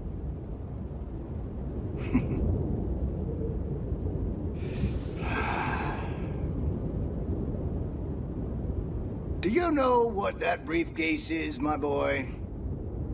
My severance package. Severance package?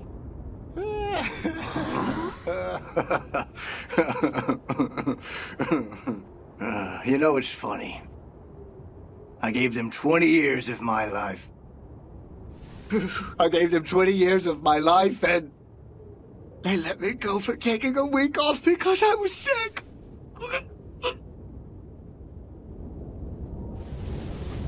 And their idea of a severance package is to bring me a briefcase.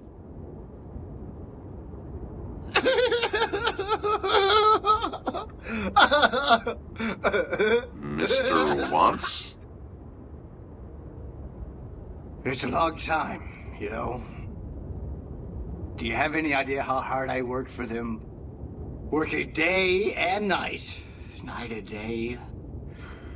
I never complained about the pay, mind you, but I took 1 week off. I took 1 week off to look after my health, and I...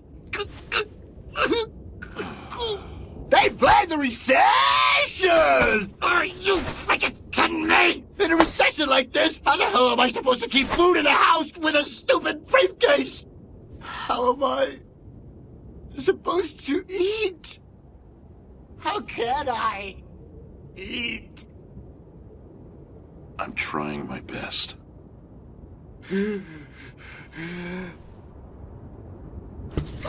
I'm trying my hardest. I'm trying my hardest to make this a better world. Section 3 is giving me my chance. Get away from me! I mean it. I'll do it. It's too far. Could I get there in time if I run? Could I run if I wanted to? I'm so scared my knees are laughing at me. Ugh. Hey, just let me go with dignity, neighbor. When you think about it, it's really none of your business now, is it? Yeah, but I'm making it my business. Huh? It's bothered me that this lantern turns me into a killer. But then I worry about being useless without it. I want to know if someone like me, a trained killer, could ever be a part of Section 3. I didn't know if I could get used to it. But I got a little confidence today. Mr. Wants, you told me the sub-lieutenants, and even my platoon leader who yelled at me, were my co-workers.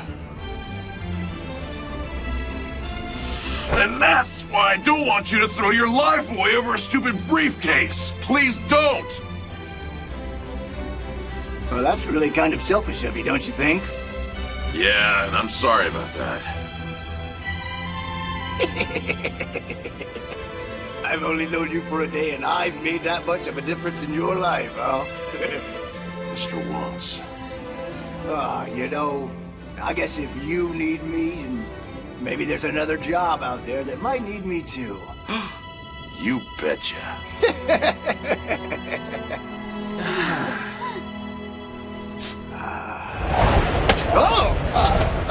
Mr. Wants!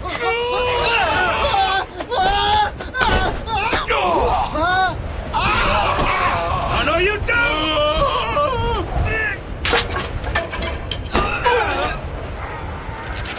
Sir, no! We're saving your life, damn it!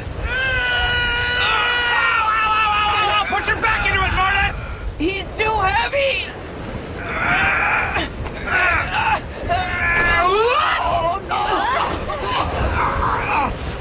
Just in the nick of time!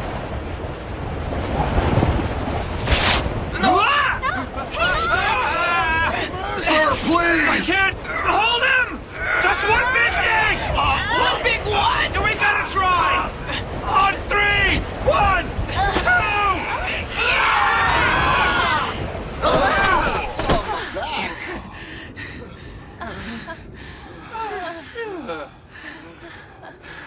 2! Hey, Corporal!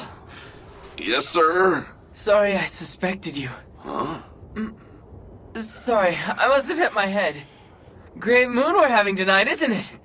Huh? Yeah.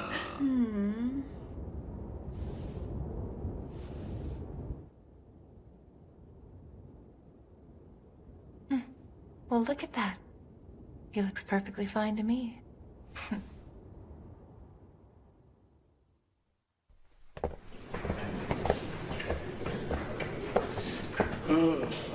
Captain Hanks. That was some splendid politicking, and of course no one in their right mind would admit that an armored vehicle was destroyed by a single infantryman, now would they? And just who in the hell are you? I'm Musée Kalplan from the Science Division, head of the Medical Development Team. Pleasure to make your acquaintance, Captain. It's your lucky day! I found an extra large! Yeah, okay. But I'm being released today, sister. Aww! You think you're gonna run away from me? Modern medicine does not accept defeat that easily, you know. Really? I don't have to go right now. Don't you backtalk me, mister! Oh, to victory! And we're in! Oh my.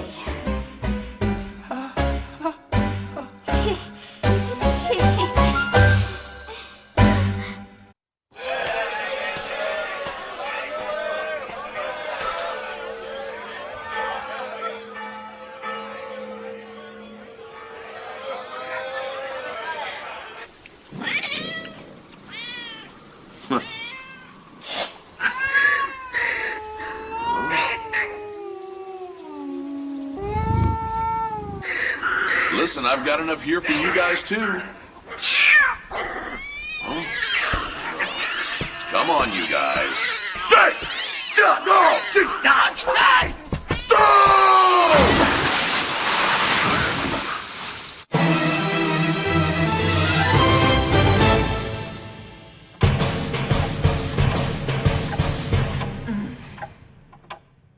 She's upset, huh? Yeah. I can't believe the corporal's late, too. Something strange has to be going on. Corporal? Good Corporal?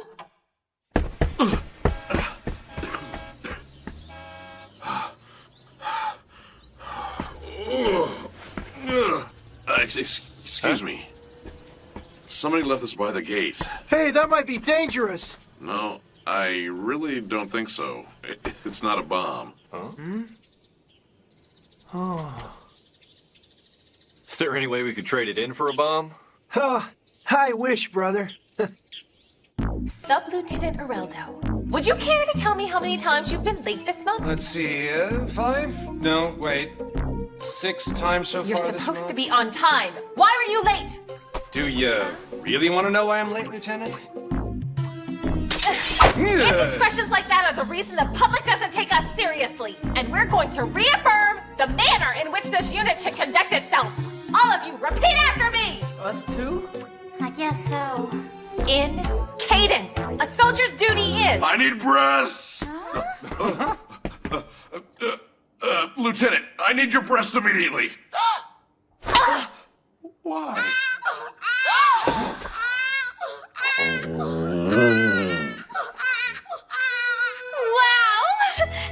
He's so cute!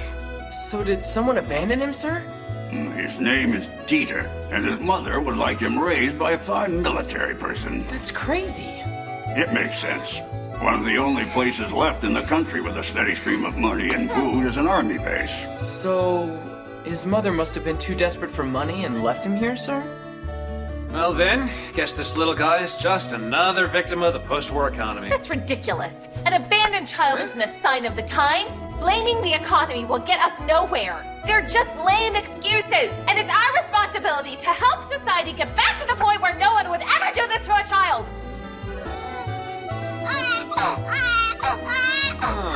All right, you. What in the world are you crying about now? Did I say something that made you upset with me? Speak up, will you? What's wrong? Just pick him up and hold him, Lieutenant. Hold him? Yeah, he's probably missing his mother.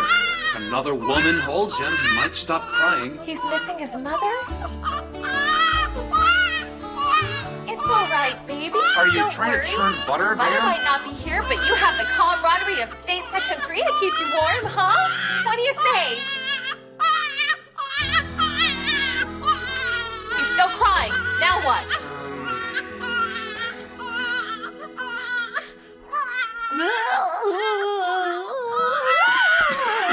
God, you're killing me. Yeah, that doesn't exactly help. Ma'am, I think I should take over from here. What a baby needs is lots of tender, loving care and affection. Come here, you little bundle of love.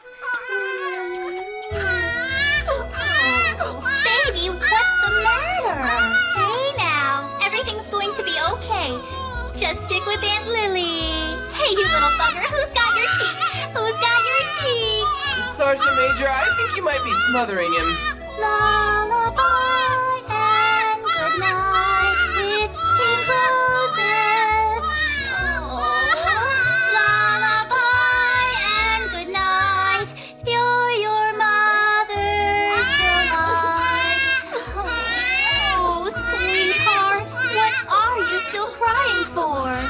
Could be that he's hungry. Either that or his diaper's wet, but you might want to check just in case. That's amazing. I didn't know you knew that much about babies. He had some milk a little while ago, right? His diaper's probably wet now. Why don't you go ahead and change him, Aunt Lily? I can't change this baby. He's a boy and all. I'll consider it a practice run. But I can't! Please take care of him, Mr. Areldo! All right, then. There we go. Miles, get over here and help me! Yeah. All right, big guy. You brought him here, so it's your turn to take care of him. Okay.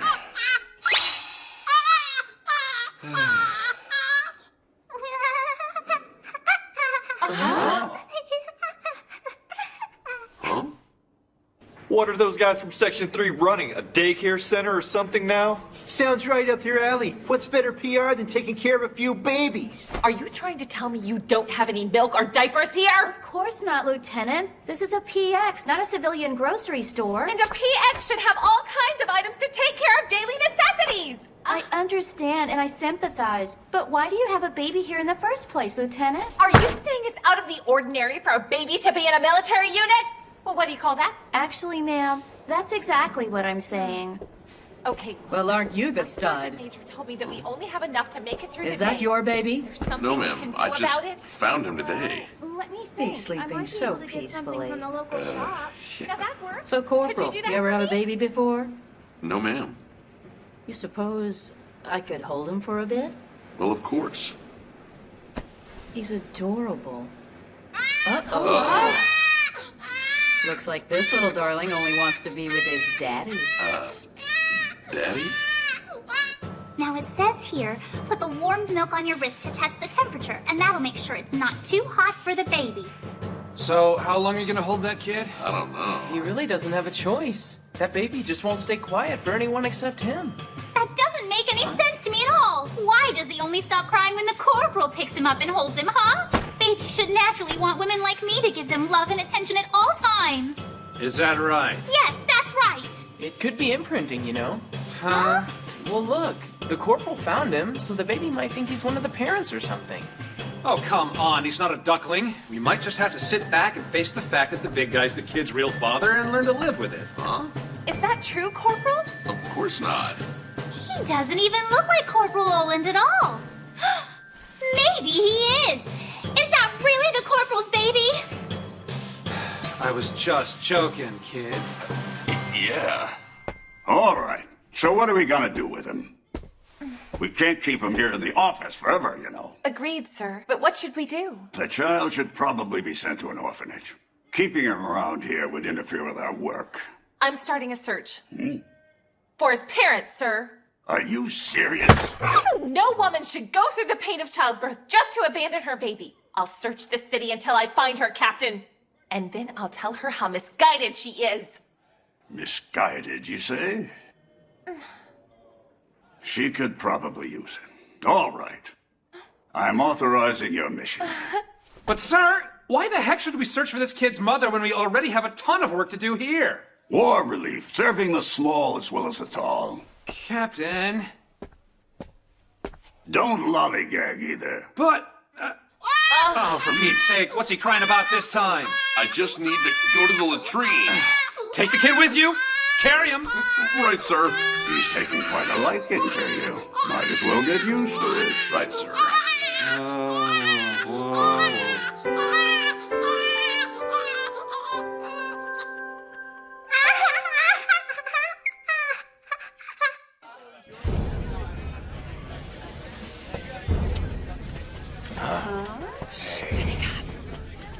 Lieutenant, are we really going to try and pick his mother out from all these people? Well, of course we are. One of the sentries on the morning watch said he saw a suspicious woman walk away from the front gate in the direction of the black market. He was able to describe her clothing and body type to me. That's all the information we have? It's a start.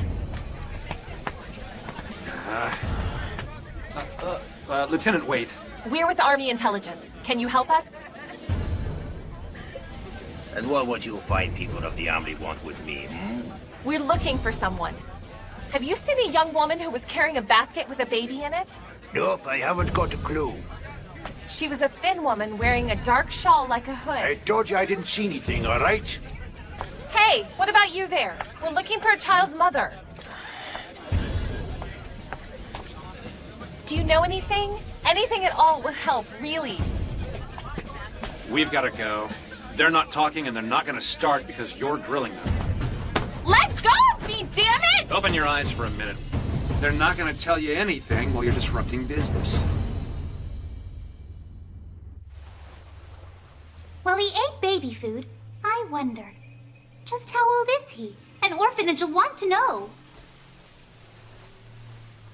It's okay. Might as well keep on letting fate take its course for a while longer, Daddy. We're getting no help at all. It's ridiculous. I don't think it pays to be too chatty around here, Lieutenant. We're only looking for the baby's mother, Areldo. I mean, what's the point of not telling us what they know? Oh, you just don't get it, do you? They're not going to volunteer anything to anyone in uniform. And why's that? Laws are so tight nowadays that poor folks like these can't do business without ducking the system a little. Are all these goods stolen? Are you trying to get us killed, Lieutenant? You keep on running off at the mouth like that, and they're gonna be sending us back to hunks in little bitty bite-sized pieces. That's just ridiculous. Do you really think all of these criminals and cutthroats are intimidating me? No, I don't, and that's what has me worried. Well, now, it's probably better if I play tour guide from now on. Going kiosk to kiosk like this, that baby will be full grown when we get back. Everything here is military issue.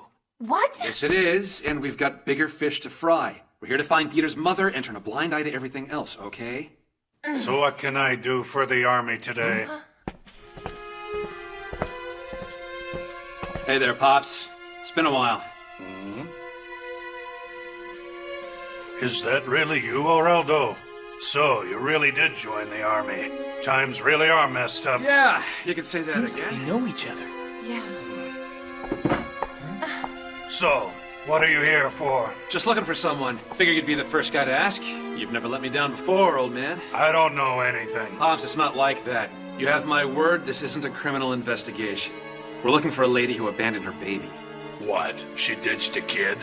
Yeah. He got left at the main gate of the Army base this morning. So, you have any idea who it might have been? I don't have anything to tell you or your little Army buddy, soldier boy. And you're interfering with business. Get out of here. Please, sir. I'd really appreciate your help. And who are you? I'm Lieutenant Malvin from Section 3, and I'm requesting your cooperation. Not the Section 3. Huh. Good. I needed the laugh. Damn, Areldo. I thought you said you were getting off the streets to join the Army. Why, you... Lieutenant, I've got it. Leave this one to me. Lieutenant? This little girl is your boss? Well, Areldo, looks like you got completely soft in the head on me, boy. The toughest guy I ever knew, letting some little girl drag him around by the nose. You got it all wrong. Oh, come on. You're not even thinking of coming back here, are you? You go join the Army, and then you end up being thrown into a useless... Now just hold it right there, mister! If I want to look at useless, all I have to do is look at you! Section 3 works day and night to speed up the process of liberating people from the ravages of war. Fine. So you said you're looking for the mother of an abandoned baby? Yes, that's right. What a joke. You really believe that garbage, don't you, little girl? Fine. You find one kid's mother and give her baby back. Then what? This town is up to its ass in war orphans and hungry kids people don't want. And you're trying to tell me it's your job to feed every single one of them? Well, is it, Little Miss Lieutenant?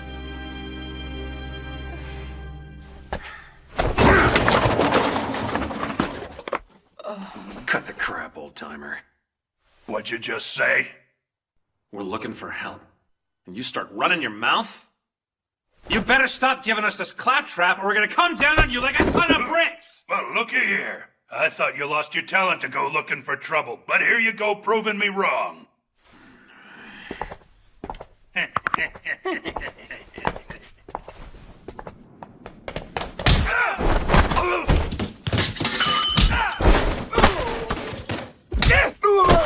So you're trying to give me an ass kicking? Not for another 10 years, you pukes! It's great to have friends in high places, isn't it? Guess it's no good after all. All that time wasted. Look, I wouldn't take it personally if I were you, ma'am. Hey! Ain't you gonna drink that, mister? Come on, ain't ya? No. Then can I have it, mister, huh? Can I, huh? Can I, mister? Yeah, sure. All right! Oh, yeah! Thanks, buddy! What, buddy? You see that? They get along pretty well and survive without parents, you know? And I'm sure Dieter will find his way someday. All right. Calling it a day, ma'am? We've still got some time left. Oh. Of course we do. Ah, jeez. My dogs are barking at me. Well then, I take it you didn't find anyone. I just realized I don't see Dieter around here. Oh, he started fussing, so I had to take him for a walk. Guess he's had a bad day too. Oh, please. He did that one to himself, Four Eyes. And then we spent the day running to hell and back because of it. All I know is everything on my body's gonna be sore tomorrow.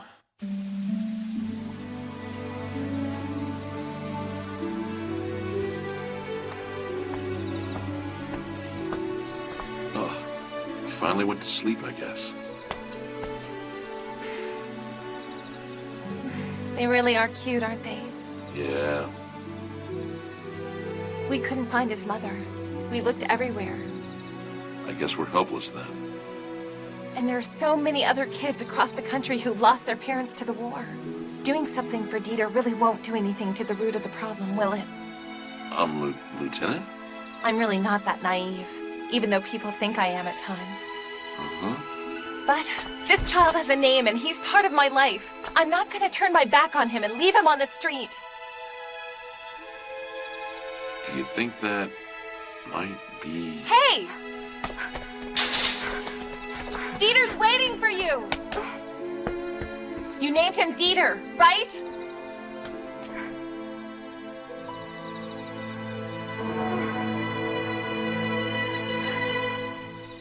My husband smuggled guns, liquor, and other goods for the black market. It's not like he had a choice about it. He didn't have a job to come home to after he'd finished fighting in the war. The black market gave us a chance to survive. Fine. So why did you abandon him? It couldn't have been easy. The army found the last batch of contraband he was moving during a train inspection. And they arrested him for it. I didn't know what to do for our baby without him. My husband always did, but I didn't. I thought that maybe if I'd left him with the army, I hoped that someone in the military would be a better parent to him than I ever could have been. Of course not. How could you possibly think that was the right thing to do? Did you really think he'd be better off that way? I'm so sorry. I did an awful thing to you, Dieter. Maybe. But you still came to check up on him, didn't you?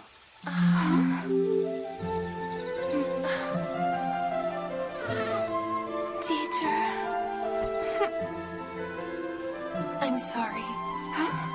Even as a member of State Section 3, I'm not in a position to guarantee the two of you a happy life after all this is over. I will promise you this much, though, for sure. In the world we create, happiness won't just be a luxury for nobles.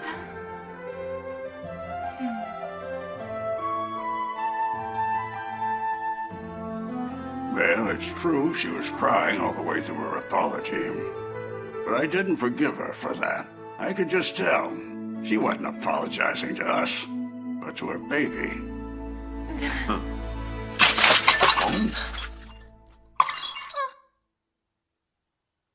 I missed my chance to hold the baby one last time, didn't I?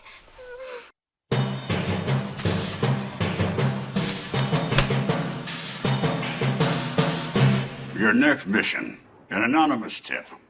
But apparently, provisions being sent from Central aren't winding up in the Nigel territory like they're supposed to. Huh? You three go in and check it out. Another anonymous tip? I'm not sure I like that. You already know it's part of the job. Couldn't it be another false lead, Captain? We've been getting anonymous tips like these since our unit started working, Corporal. We'd investigate them only to find out that most of them were pranks. So people who have a problem with the government get back at them by messing around with us. All those leads can't be false, can they, Sub-Lieutenant? Some of them have to be true. Some are worth the trouble, but most of them are just a waste of time. Give me a break. Why did this have to happen while the LT isn't here? Knock it off, Aurelio. You're in charge now, so handle the investigation. Got it? Who, me? But sir... Well, considering the alternatives, I guess we don't have a choice. Well, look at you. So, You want to wager it's a fake? No way. Wait! Don't leave without Mercury! Hey, Mercury, you can't fight the corporal just because you're still mad at Major Connery. Hey, I don't suppose you know why the lieutenant requested the day off, do you? You know, it completely slipped my mind. Ow. I just happened to overhear her and the captain talking, but apparently she's gone to meet her fiancé. Huh? She has a fiancé? No way.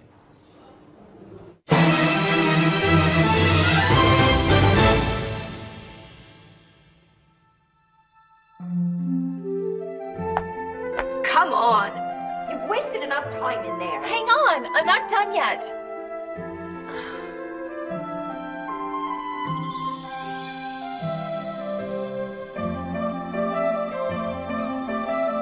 Hurry it up in there! You plan on making Duke Schultz wait on you forever? I am very sorry, Lord Schultz. Alice will be down momentarily, I promise. Fret not, dear sister. Fret not. I shall wait however many minutes, nay, hours she should happen to take. Sorry I made everyone wait. Huh? Stupid! What? Have you completely lost your mind, Ellie? Shut your mouth! Who do you think you're kidding dressing like that? Don't be so frightening, Ellie, dear. What do you mean, Sully? We can't present Alice to Lord Schultz with marks on her lovely face, now can we? Right, little brat. But Ellie, this is a highly respectable dress uniform. Do you think men are attracted to that? I wasn't trying to do that in the first place. Look, I'm tired of explaining. A gentleman is escorting you to tonight's party. You have to impress him. You dress up like a tomboy and he'll call it off after he's done being nauseated. Get out of those man clothes and do it quickly. But Ellie, our family prides itself on its martial heritage. Stop babbling about that, will you? Alice, please understand that what Ellie is telling you is for your own good. I am sure you're aware that our house and the Schultz family have been friendly for quite a few years now. If you're truly considering the Melvin family's reputation, think very carefully about the significance of tonight's function.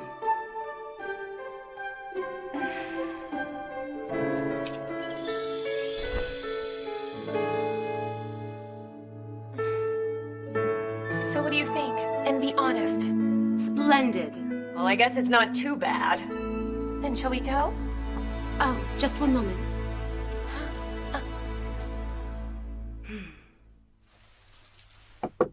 I don't think our mother would want to see a daughter of hers wearing something so gaudy, especially since it brings too much attention to your chest. Well, then I'd like to wear a different accessory to the party tonight. A symbol of our family.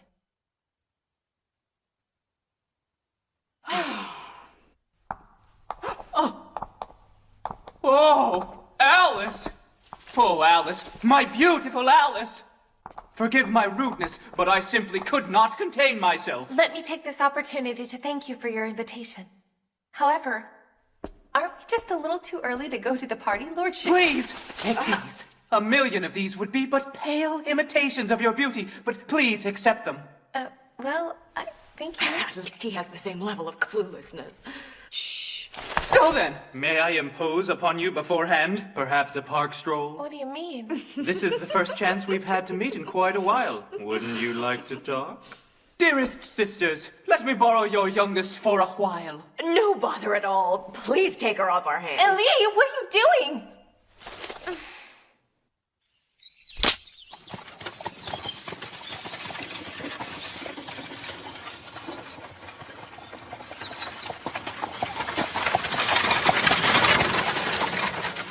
Are you sure about this? It's bound to be interesting, wouldn't you say? Now that we've put those distractions behind us, we can finally discuss our brilliant future together. Our future? Yes, indeed, my fair lady. Our future together in bliss.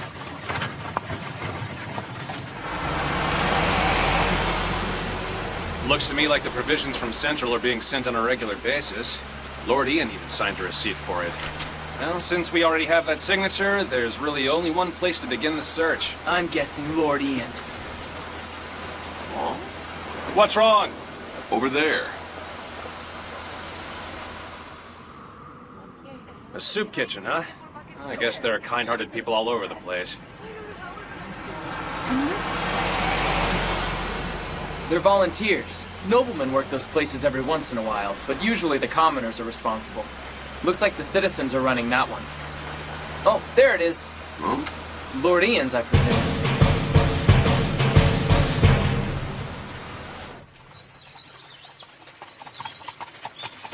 That dress you're wearing is truly angelic. It certainly accentuates your beauty, my dear. A soldier's uniform can't possibly compare to it. What are you trying to say, Schultz? I'll make my meaning plain.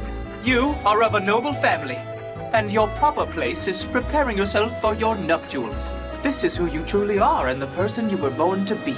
Please abandon this soldier's life. You can't possibly tell me that you feel fulfilled in this public relations unit of yours? Oh, the things the commoners are calling you. They can say what they want. But hearing such tripe about the one I love tears my heart to ribbons. You really should let it get to you so much, okay? But dealing with the poor and indigent has to be painfully beneath your rank and station. A noble woman should have a higher calling in our society. I'm certain your subordinates are handling things without you this very minute, are they not?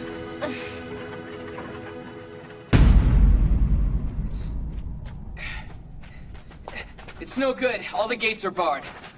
I tried yelling, but none of the sentries answered. None of the gates have been open recently either. Maybe the castle's unoccupied. I doubt it. Looks like someone's left some fresh tire tracks on the road back there. The gate's all locked up, but I brought my key with me. We're going to break and enter? I prefer to call it an unannounced visit.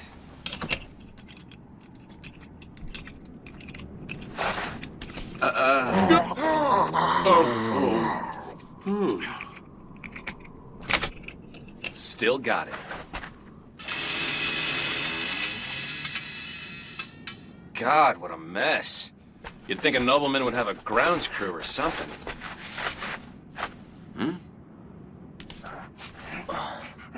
What the?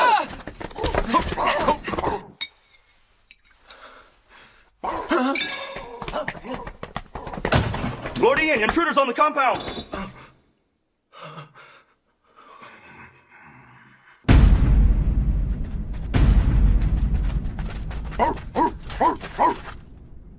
Oh, man. All the food we sent. What's it doing out on the grounds? That's some mean stink. What's the point in hoarding it if he's just going to let it spoil like this? Where in the world is this guy's head at?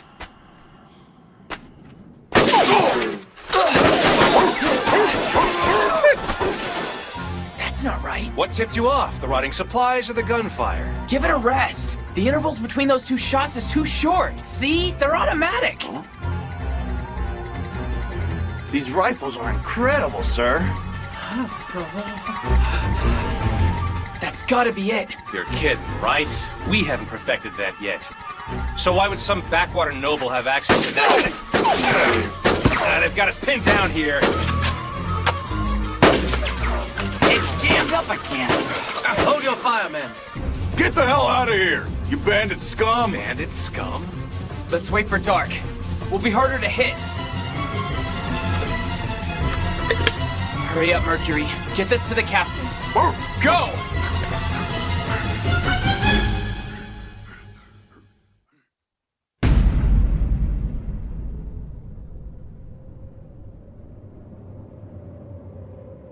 I'm starving like Marvin. How can you say that when we're in the middle of this god-awful smell?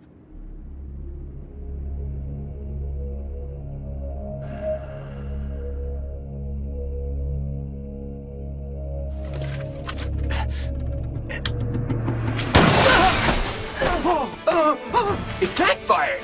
Lucky break. I'm going in. Got a plan? Gentlemen, I'll need the two of you to go inside and get Lord Ian.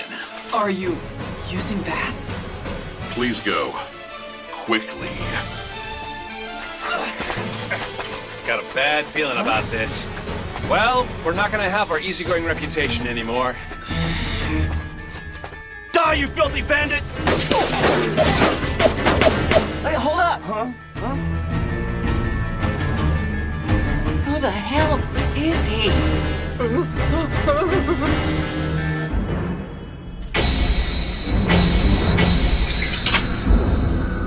Lady Alice, I beg you, please consider our marriage. This isn't only for your father's sake, but for the sake of everyone who loves you. Yes, yes, love. The way you are right now is your true noble self.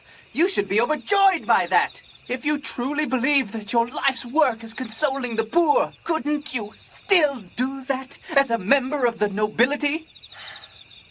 Now listen, Section 3's work is extremely important to me. Magnificent! I cannot possibly love you more than I do right now. Yes, that's exactly what I meant. Just say the word and I will give every pfennig of my family's estate to the needy, the impoverished, and the destitute. What need would I have of money if I had you, my dear sweet Alice? Without you, I wouldn't exist. Do you really mean it? Uh-huh. So you'd honestly give away everything you own? Uh-huh. If that is what you so desire. Lord Schultz, will you please give me room to breathe? Mercury! What is it? Are you on a mission? Lady Alice, do you know this dog? Mercury here's our courier.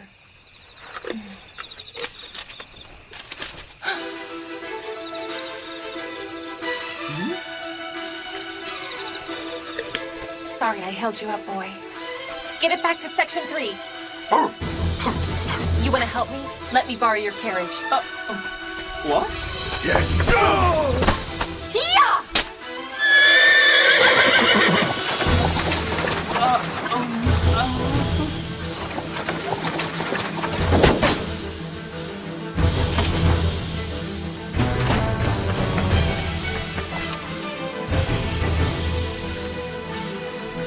Who in God's name is that man? That Blue Lancer. What does it mean, Lord Ian?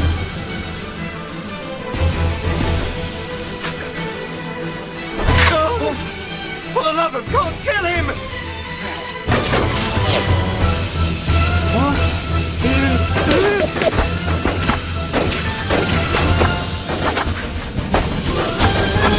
Shoot him! What are you waiting for?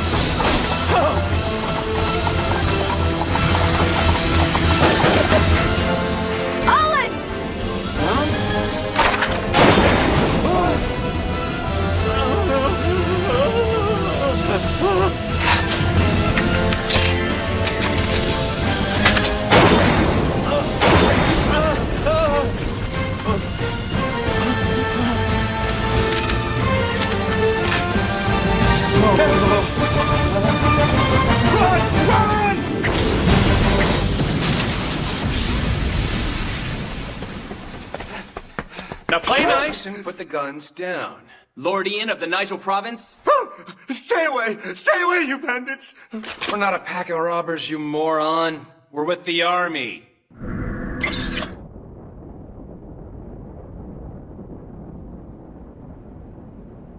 Sorry I was late. I was on a date.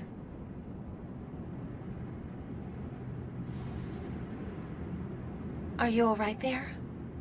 I suppose so. But what are you doing here? Does your team leader need a reason to be on the battlefield?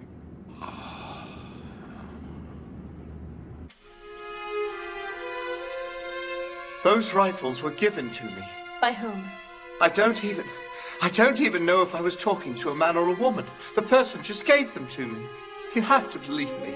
Lieutenant, these rifles don't appear to have any serial numbers or manufacturer's imprints on them. That's impossible. Take a look for yourself, Mortis. Catch.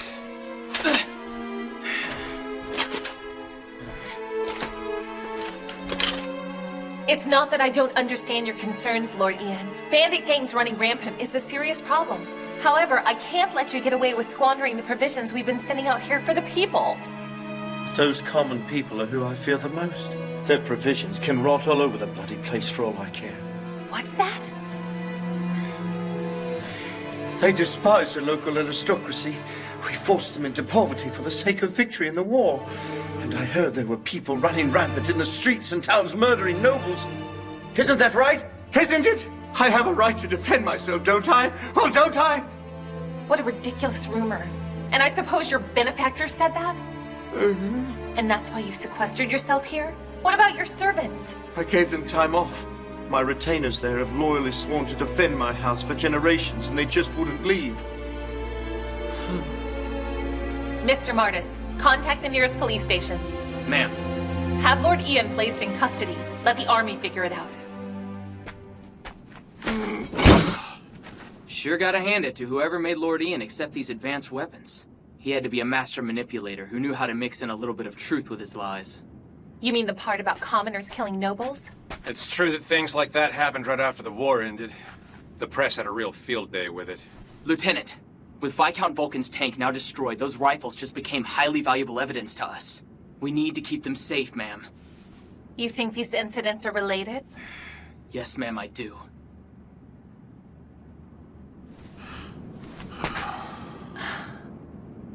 By the way, Lieutenant, did you, forget something? They ran here all the way from the park? Well, what do you know? Is that lucky guy really the Lieutenant's fiancé? Wheezy over there? What do you think? I already told you what I think.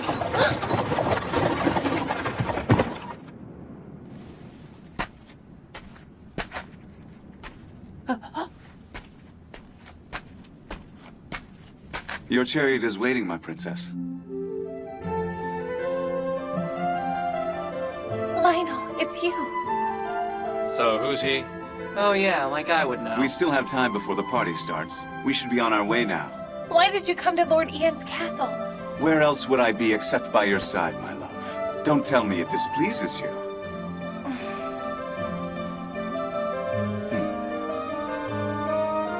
Lieutenant Melvin, what the heck is going on here? I would like you to meet my fiancé, Master Lionel Taylor. You can't be Alice's fiancé! It would seem that you and your men have finished your work for the night. May I?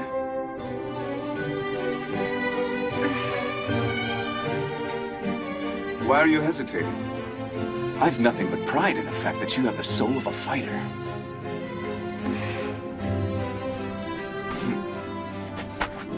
Fare thee well, Schultz. I trust we'll see you at the party. Try not to be late. I will not be so easily beaten, Lionel! My beloved still hasn't decided between the two of us yet! Do you hear me? Looked like her mind was made up to me. I'm sorry, sir, but who are you anyway? Huh? I must say, that was outstanding work. The villagers around here should see an immediate benefit from it. You're talking like you know everything about it. Well, of course I do. I was the one who gave Section 3 their latest anonymous tip, after all. I'm sincerely hoping you won't hold it against me, but I knew you'd be just as disgusted as I was.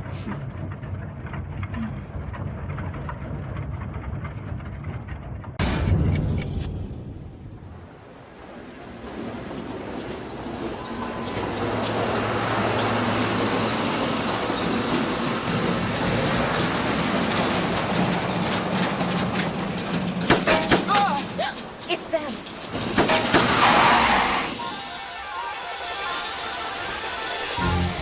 Those soldier boys don't have anywhere to run to. Box them in and don't let them breathe. Yeah!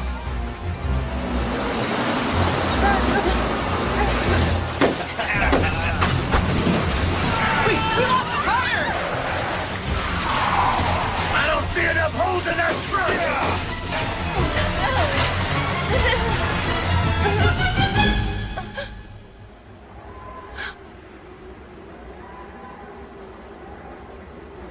Now, get out of the truck nice and quiet like.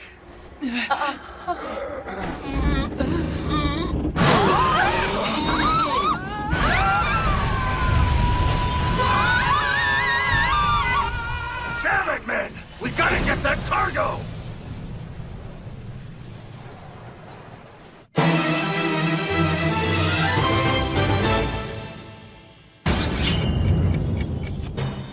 Right here. Your destination is Essan. You have exactly 48 hours to make it there. That's the mission. Get the case to Essan in time. It needs to be safely delivered to the people there before time runs out. Sir! Speaking of Essan, that's in the north. We're in the middle of winter, and we're gonna have to cross several snow-covered mountains just to get to it. Esson, the white land. Oh, it's a land that knows no summer, and spring rarely comes. Snow is everlasting, and I forget the rest. Good God, what do you call that? Just remembering a little folk tune about the place is all, really. People taking cargo into town have had more than their fair share of trouble, that's for sure. What? I'm just saying, sir, isn't this just a simple delivery job? Why would they need an army unit like us to deliver the case? All right. We've also been getting information that there are groups of bandits operating along the mountain passes on the way there. Mountain men. Those mountain passes are the only reason people in that town aren't starving. The army's been petitioned for assistance, and you're going in. I'm having you investigate the situation and make the delivery at the same time. Understood, Captain. If you don't mind me asking, sir, what's in the briefcase? That has to be one heck of a payload to get the army involved. It must be important. That's true. So I'll tell you what.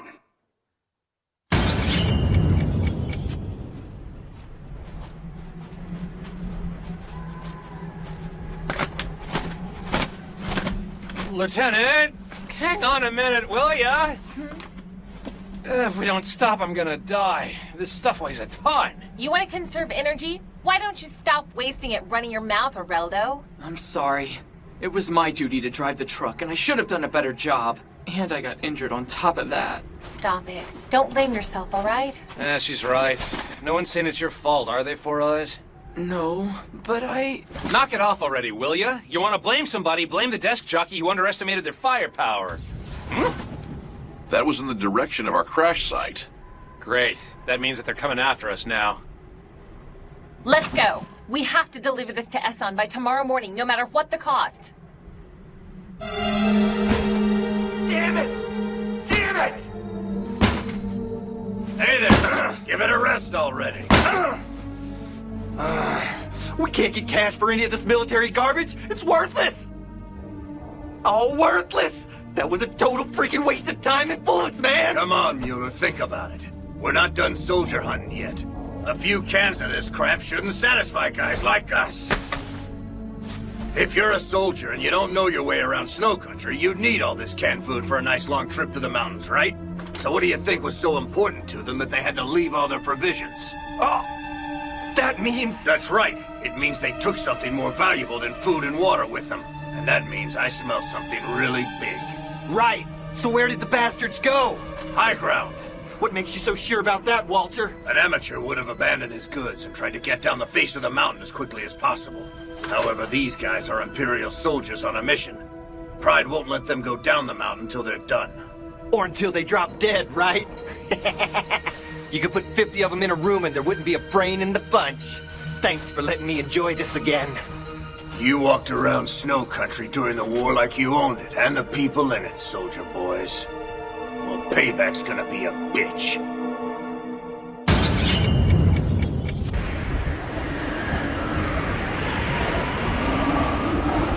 Does it hurt, sir? I'm fine, really. I just need to rest. Looks like you need more than rest. My wounds aren't that deep. If I could just warm up. I wish we could, but everyone knows that stoking that fireplace would give our position away, Martis. I'm sorry. I'm impeding the mission now, aren't I? Don't worry about it. Get some rest, and that's an order. Well, according to this, Esson is about 10 or 11 miles away if we travel in a direct path. We're not out of the woods yet, though. If we still had the half track, we could easily make it there in under an hour. But in this snow, we'd be lucky to walk any faster than 2.5 miles an hour. Good God, that's a 4-hour hike. But the storm could possibly let up by daybreak. If we can leave by tomorrow morning, we should be able to make it in enough time. Well, sure. Which means the only problem left is the bandits. They're crazy, but I'm not sure they're crazy enough to attack us in the middle of the snowstorm. And even if we get up and leave at first light, what's keeping them from attacking us then, Lieutenant? I'm sorry, I'm useless. I got us stuck on the side of a mountain without any winter combat equipment. We do have 2 rifles and some ammunition, sir. That's not gonna help, Corporal. Oh, come on, man. Martis! Yes, Lieutenant? I thought I ordered you to take it easy on yourself. I'll try, ma'am. Just do it. Right now, Martis, I need you to do the most important part of your job, thinking. I need your head in the mission. Got me? Yes, ma'am.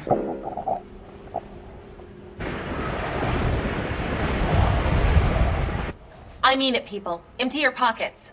Yes, ma'am. No holding back. Got it. Ready, and... For Pete's sake, this can't be everything. Gosh. Cat food? Come on. Sorry, sir. Well, it's better than nothing, wouldn't you say? Now all we have to do is split this up into 4 equal parts so nobody gets... Just 1 minute. Now that I've had a chance to look at these items up close, you stole all this, didn't you, Areldo? Well, now that you mention it, they're emergency rations. And military men should always be prepared for an emergency, right, Lieutenant? And I suppose a military man brings a flask of whiskey with him on a mission? Big guy, could use a little help here. Sir. Unhand me this instant, Corporal! I'm gonna bring the righteous Iron Hammer of justice down on this traitor! Corporal, what's in my mouth? Now you're a traitor and a thief too, Lieutenant Malvin. If we all starve to death out here, what will happen to the people who are waiting for us? He's got a point, ma'am. We can probably overlook how we got a hold of all our rations and just enjoy them, wouldn't you say? It's for the mission, after all. Then it's decided. We'll build up our strength and get going in the morning.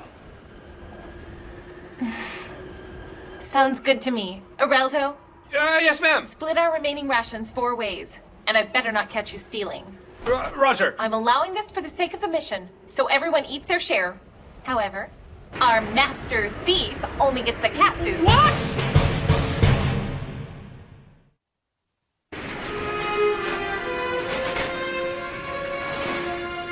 It's a meat locker in here. This lousy coat isn't keeping me warm at all. It's just heavy. I've been told the temperature around here gets down to nearly 50 below zero at night. Ma'am, Sub-Lieutenant Martis. It's a really bad fever. Listen, I need you to hang in there for me. What should I do? Lieutenant? Lieutenant, we can't. Right. It would tip those bandits off to our exact location. We can't give away our position. Fine. But they already know this mountain territory better than we do, Lieutenant. And we're in the only shelter for miles. So what you're telling me is that the bandits already know where we are and are just waiting. The weather is also a frightening prospect, ma'am. Areldo has a point. We're not gonna make it through the night without some kind of heat source. Martis isn't the only one who's gonna die if we don't do something about starting that fireplace. All right, we'll do it then.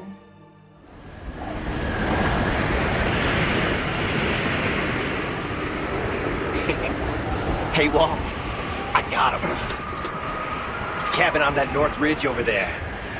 Yeah, looks like you were right about them climbing up the mountain. Yeah, but they've gone too far up the north ridge. We're gonna have to circle around the long way if we want a shot at it. Fine, let's go get them. Nah, I'm not in any rush. You gotta admire a bunch of soldier boys who made us chase our tails so long in this blizzard. I'm not done playing with them yet. Okay, we have fire, but I'm barely feeling any heat at all. There's no firewood, and even if there was, it would be frozen. At this rate, we might be okay, but Martis sure won't be. Hey, big guy. Sir? Given our current situation, there are 2 methods I see for us to get our bodies warmed up. The first one involves drinking some of this and getting warm from the inside out, if you know what I mean. Sir, that might be inappropriate, and the lieutenant is far too young to have any alcohol. Bastard! You should be ashamed of yourself! Okay, we don't have any choice but to go with number 2 then, do we? Nah. Even if I am your superior officer, I can't even imagine making you do such a dangerous thing, Corporal. It's just too big a risk to your life and well-being. Sir, if it's for the lieutenant, you know I'll do anything. Really? What? The lieutenant and I? Idiot! All of us, you lech! What in the world are you thinking? Now pipe down, will ya? I misunderstood, but I couldn't possibly ask for something like that. Didn't you just say that you'd do anything for the lieutenant? Are you trying to pull a fast one on me, Corporal Oland? But I thought that... The lieutenant's life is at stake here, you know. All right, what are the 2 of you whispering so much about over here? Well, You're gonna wind up dead if you don't do it! Lieutenant Malvin! Yes, Corporal? Well, What is it? Go on. Go on! Lieutenant, About the current weather. Uh-huh. Well, ma'am, on a snowy night like this, The sheep! The sheep! Right. Lieutenant, have you ever noticed the way that two sheep sleep together when it's really, really cold like this? Can't say that I have. What's your point? Well, actually, I haven't either. However, in order to make it through cold nights like this, What? If you have something to say, then spit it out already. Right. Lieutenant, Corporal Olin requests permission to share his body heat with you like a sheep, ma'am. Oh, Corporal. Yes, Lieutenant? Why?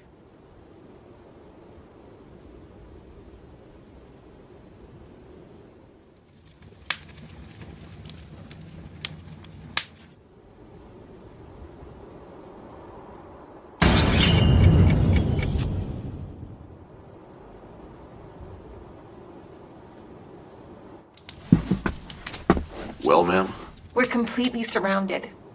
can you tell how many there are? They've got about 20 men out there. Lieutenant, I'll try to buy you as much time as I can. Now, hang on a second. Were you about to say, Lieutenant, take those two with you while I stay behind? That's foolish talk. Huh? It's your platoon leader, Corporal.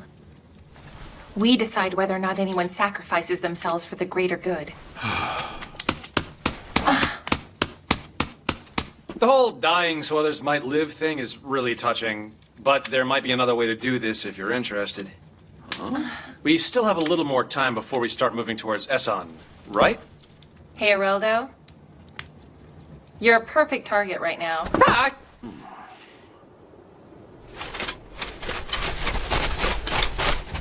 My guess is they'll play with us until our ammunition runs out, then they'll overrun the cabin and just kill us. And what are you planning on doing with that hot water? Chance favors the prepared mind, Lieutenant. Ah, you're finally awake, Martis. Are you all right? Yeah, I'm better anyway.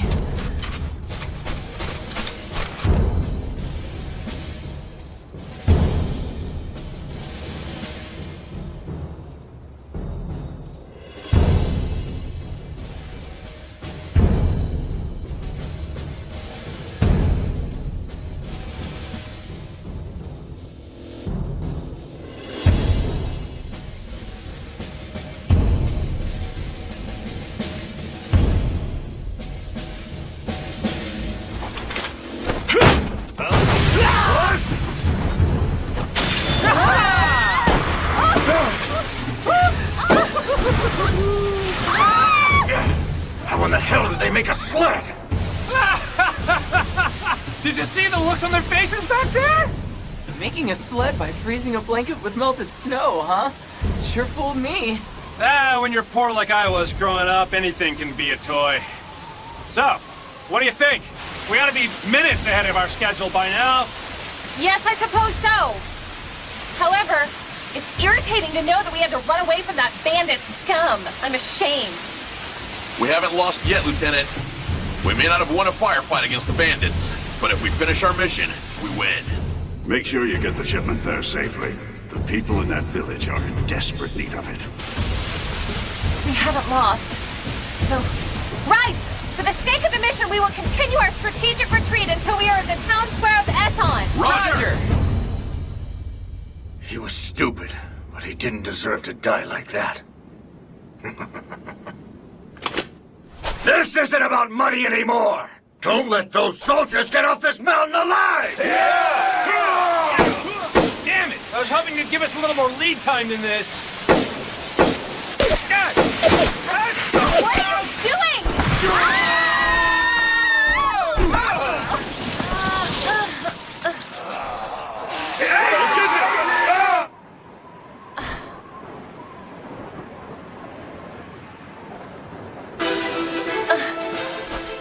Give me a rifle. You go on ahead. Then what was the point of leaving the cabin, Lieutenant? He's right. I'm running out of options here, gentlemen. I'll stay behind. No, you won't. I'll say it one more time to get it through that thick head of yours, so listen good. That's your platoon leader's decision. And I said, I'm staying. Unhand me right now! The rest is up to you, big guy! We fire all at once! Get a good aim!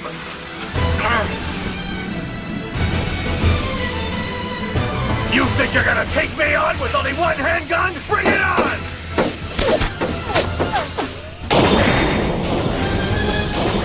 Did he do it?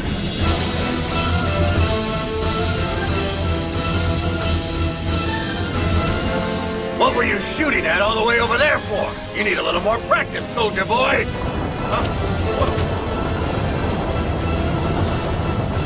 Esson is waiting for the serum that we're bringing, and I'll make sure it gets through. What do you mean? I've been chasing you all over this mountain for some lousy serum?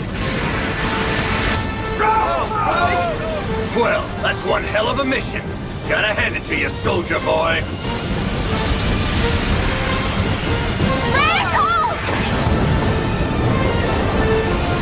Better make your delivery, big man! That's my hometown you're talking about!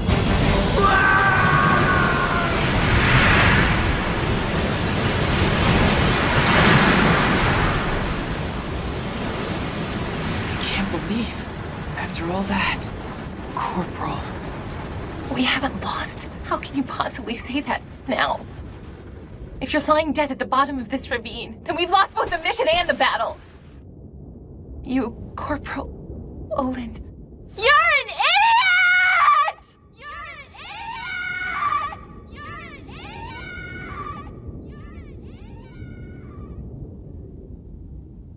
Excuse me! Huh? What? A little help here? Corporal! Hey, you big stiff! You made it after all! I'm glad that everyone's happy to see me, but my arms are about to give out down here.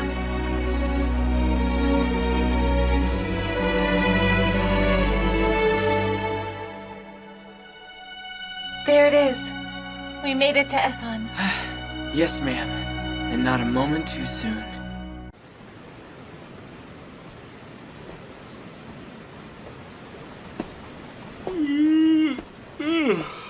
Well, handsome, you managed to get away with it one more time. Old black magic's still working, anyway. Huh? Mm-hmm.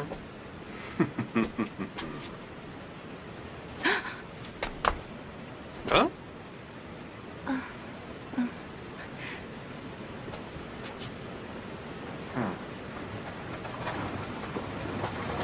Wait, hang on!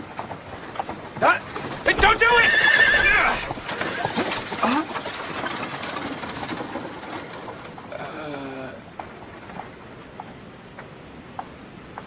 Okay, guess I was wrong.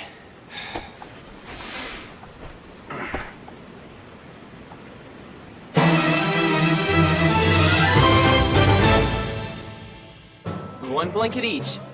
Only one, please. There you go, sir. Martis, where's Geraldo? I could have sworn I just... I'll track him down, ma'am.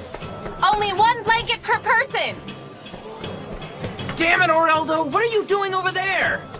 Why, taking care of the huddled masses, of course. Okay, ladies, I've got your linens right over here.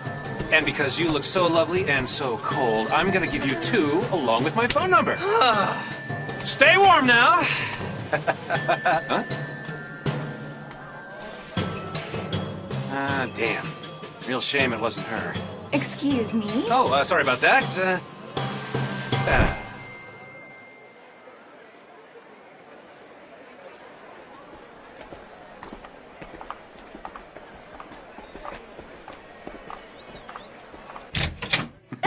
We're back, mistress! We're back! Listen, Oreldo, this is the last time I'm telling you. They can only go out for 2 hours. I'm sorry. I'm real sorry. What in the world would you do if something happened to them? Hey, everyone, we brought some sausage back with us. He's not even listening, is he? I'm calling it a night, madame. Ciao. Hey, join the party, why don't you? Huh? Wait just a minute. Hey, is she new around here? You mean Hannah? She's been here a little while.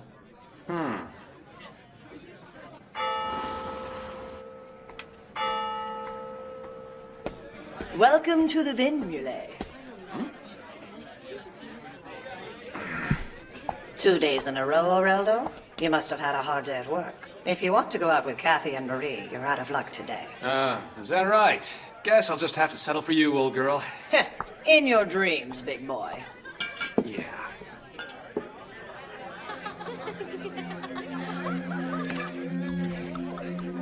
If you want to meet her, just ask. I was just wondering if I'd seen her here before, that's all.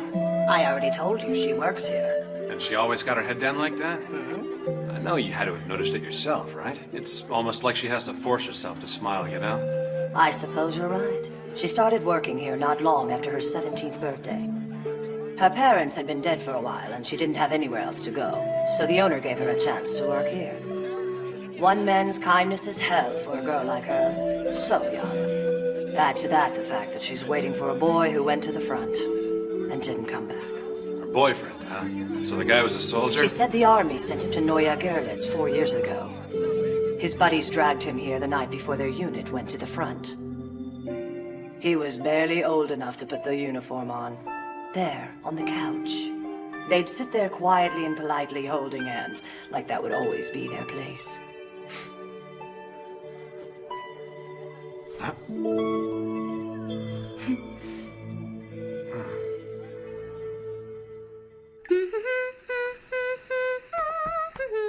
Good morning, sir. This coffee ought to get us going. Yeah. Looks like you could use a morning boost too, so... Huh? Mr. Oreldo? Is he sick or something, sir? Completely clueless this time. He's been like that ever since he got in this morning. It's time to move out, people! We're patrolling the Halp District today, so let's make it happen! Yes, ma'am! Oreldo? Get out of that chair, mister! I think she's trying to get your attention. Wait, where, what?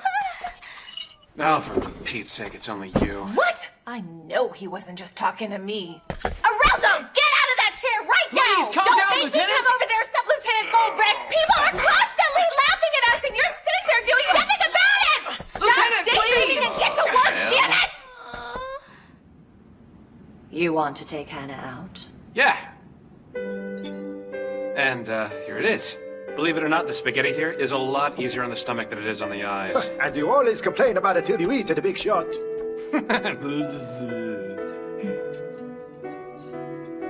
Hey, there's no need to be shy, it's on me. Now, here's a fork, and this one's the spoon.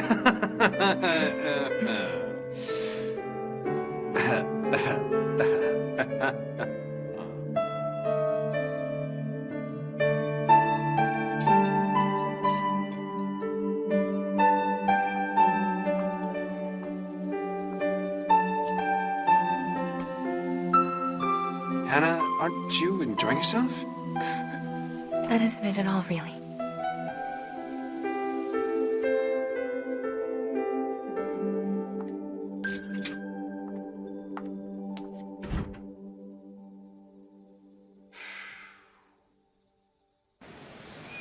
There you go.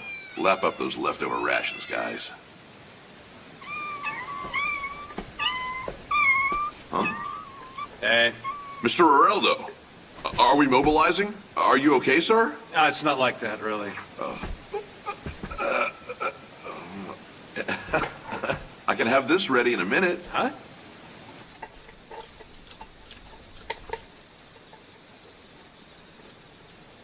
It's like her soul is empty. He really said that about a girl? I knew it. It has to be serious. And he didn't say anything about it to you? Nope. And you being his friend and all, he may have actually bitten off a little more than he can chew this time.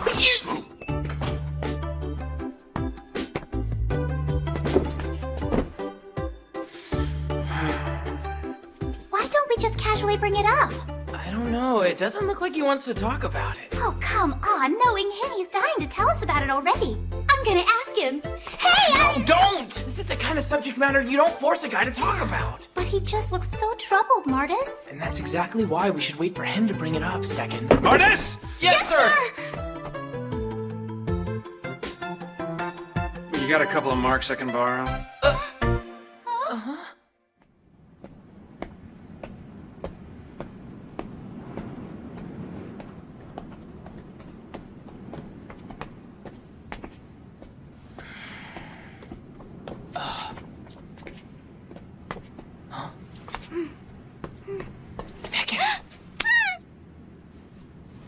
it's you. Well, it looks like we're both worried about him. Am I right? Yeah, you're right about that.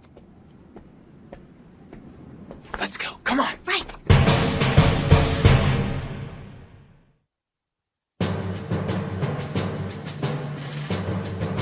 You gotta be kidding me. There he is. So where are they going?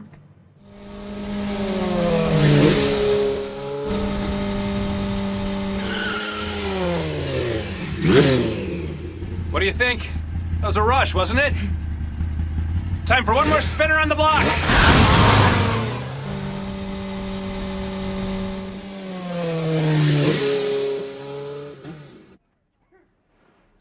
Peace and love. Yep, no doubt about it, sir. And on top of that, it looks like his lady friend lends her body to gentlemen for a living. Window lover, will my heart ever recover? For our love to be, I need you beside me. That's not Oreldo. Come on, we should support him in his time of need, Captain. Where the hell is Areldo? He ran off with a motorcycle and the motor pool section head is breathing down my neck. I'm sorry. He needed it for a mission, and I forgot to hand in the paperwork. Yes, a mission. Right? Mm-hmm.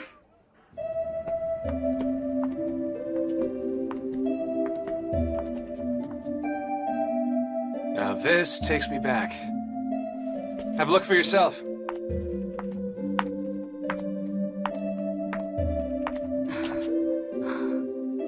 It's beautiful, right? Army intelligence is over those buildings there, and the Gerst district is over there.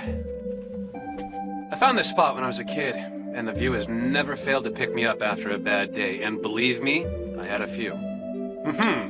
The finest from the officer's mess, also good for pick-me-ups.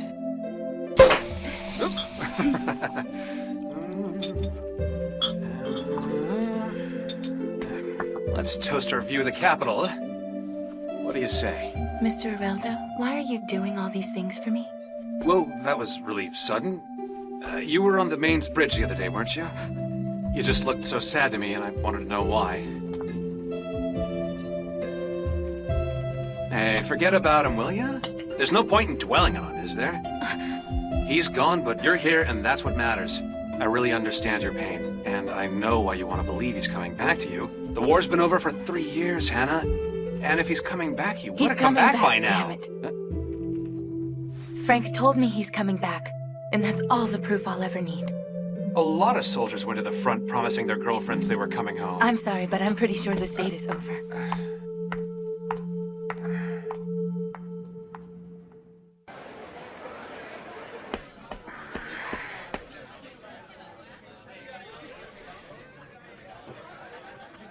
Damn weasel in a stovetop hat.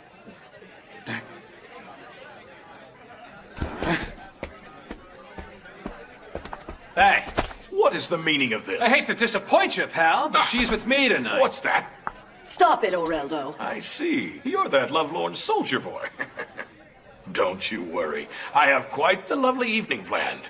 For the money I'm paying, I'm taking excellent care of her. Oreldo! What the? No! You filthy I said stop it! Damn it! I need a hand over here! That's enough, son. Mind your own damn business. Mind our own business, huh? Oh, damn, that's smart. Yeah?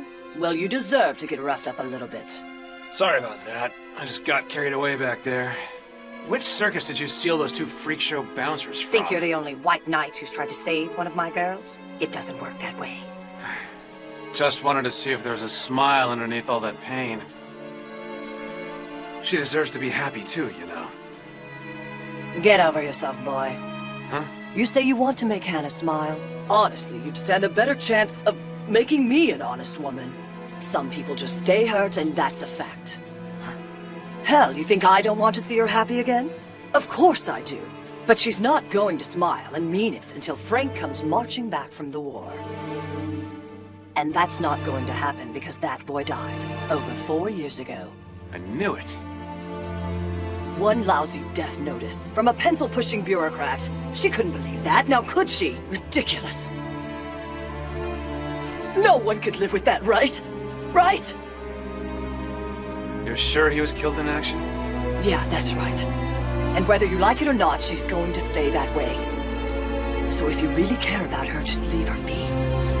Kindness isn't as hard as you think.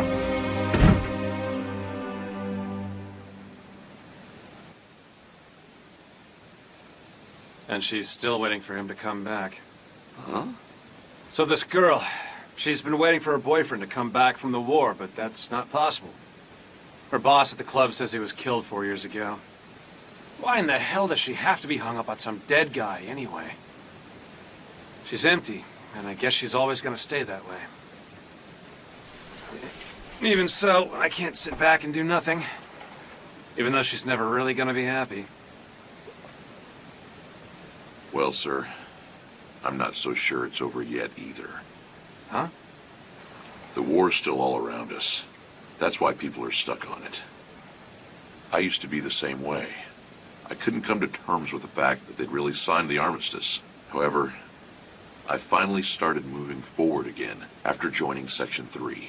They've been small steps to be sure, but at least I'm taking them. Your friend can do the same.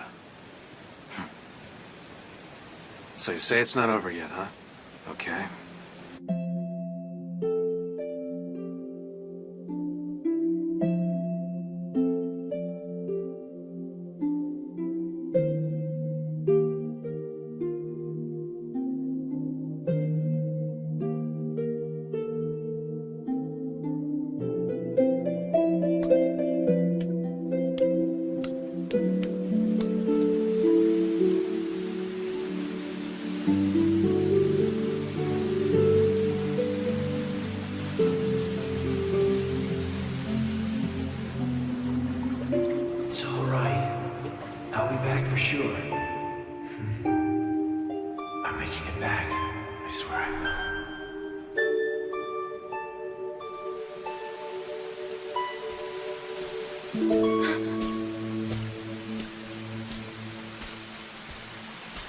Frank? You made it back!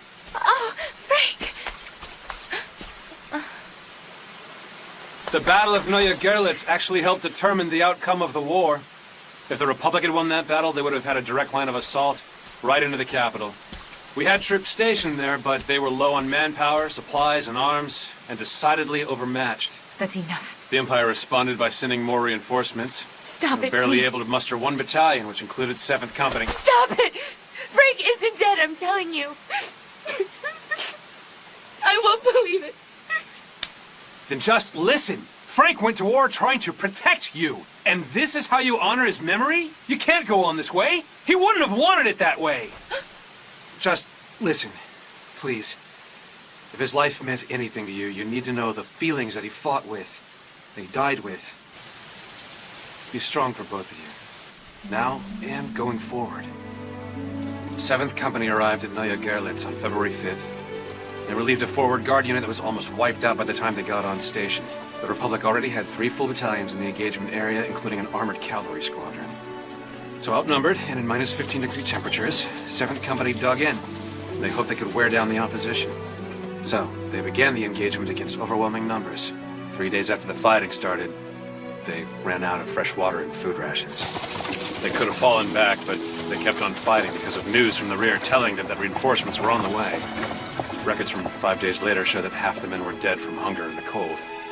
And 7th Company kept on fighting for their country, for their families, and the families they wanted to have.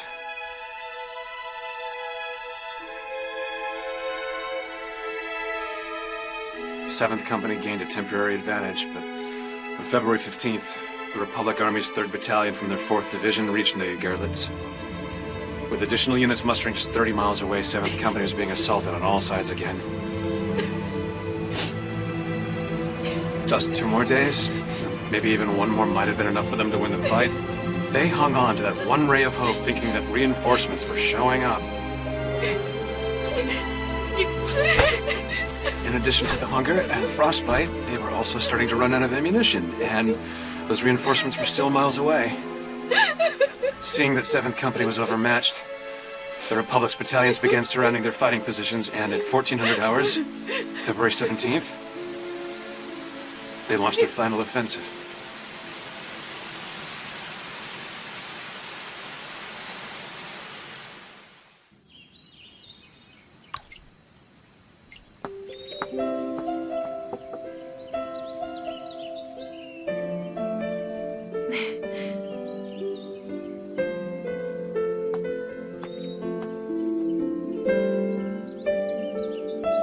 Heartbroken?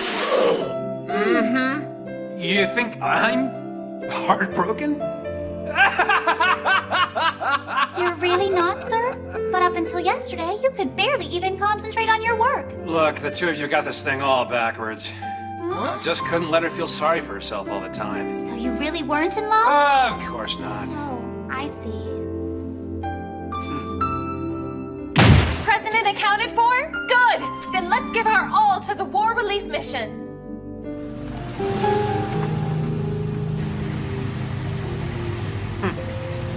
Well, it finally got dumped. Listen to the army. Get all the free food and bullets you can scarf down. Surrender your weapons now and we'll go easy on you! Well, now there's an incentive, right? Yeah, right. Huh? No way. Are we the only outfit in the Empire without a tank? Falling back sounds good. Not on your life! I'm not gonna let them push us around anymore! Oh gosh, he's hurt.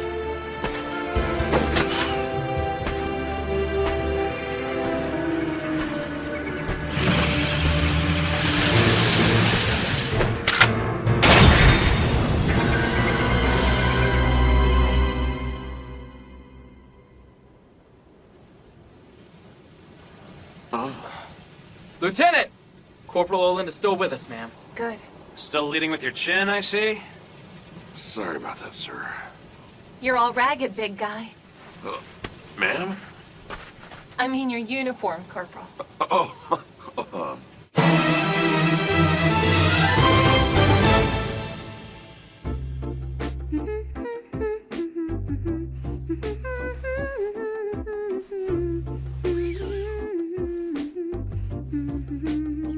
Ma'am?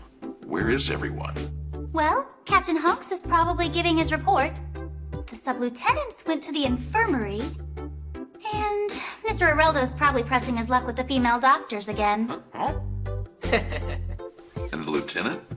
Well, the lieutenant is... now that you mention it... Open the door! Not a chance, Miss Insane Army Girl who fights tanks with a sword! It's my mission, Ellie! You better shape up or you're never getting out! Please try to understand, Alice. Ellie is worried about your well-being, that's all. No, Sully, I'm telling her that she's an idiot! You have obligations to this family that are greater than your desire to play soldier all the time! She has a point, Alice. What would your fiancé think if you scarred that lovely face of yours? Yes, my point, exactly! You should thank your lucky stars this time around, Corporal.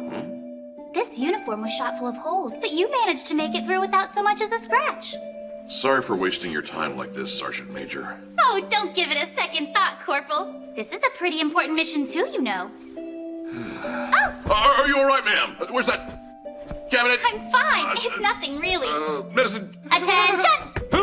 Never lose your military bearing, Corporal. Ma'am. That's what the lieutenant always says, isn't it? Yeah.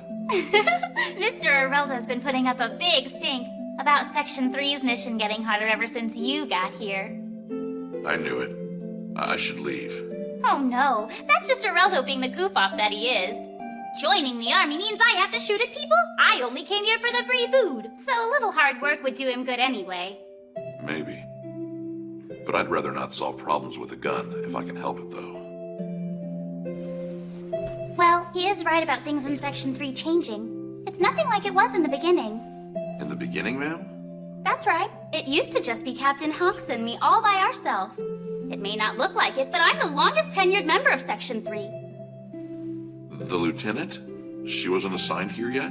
Mr. Areldo was assigned here after I was, and Mr. Martis got here about a year ago. The lieutenant was assigned to us after that. Thinking back, I'm pretty sure Mr. Martis didn't exactly like the idea of being here then. Actually, he got sick. Martis was assigned to a different post last year. I think they called it the Elite Corps. Sub-Lieutenant Martis, sir. Enter.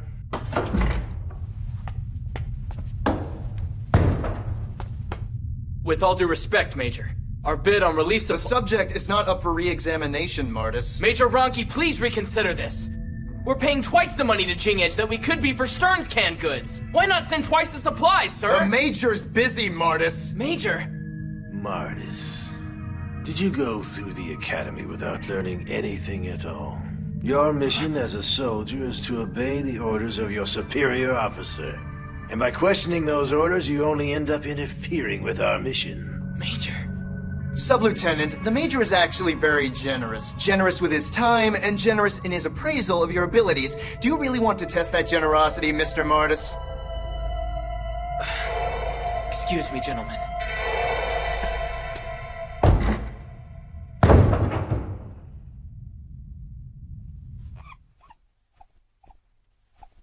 So what can I get for you today, sir? Tomato juice. Make it a beer. Right away, sir.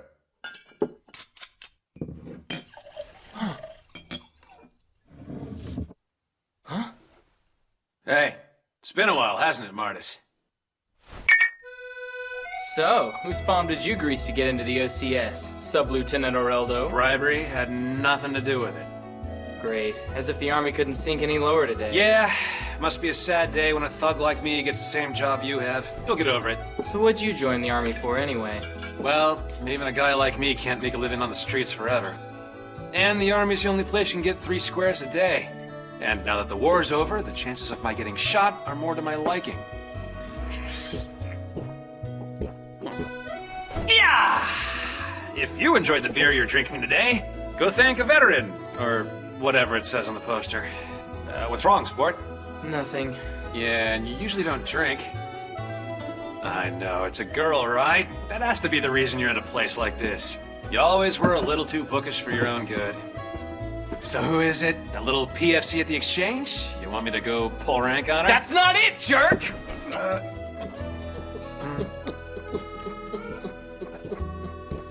Whoa! Ah! Bear me! Man, what a waste. You're supposed to enjoy good beer, not recycle it. Hey man, why don't you come over to my unit? Sounds like major disaster and his lapdog don't want you. State Section 3 is kind of new, but it's pretty easy if you know what I mean. Nice place to work, actually. Section 3? That public relations unit the brass set up to get the peasants off their ass? Guilty as charged, but at least it's not corrupt. Of course, no one gave us a budget to mismanage anyway. Don't patronize me! Listen! I graduate... Yeah, you're barfing on your shoes there, Ace. Transfer to the reserves. You swatting a few flies, huh? That's enough from you, Martis. The Army has no place for insubordinates. Go back to civilian life for a while and see if that straightens you out any. Boss, found another stray. Hey, I'm not a dog!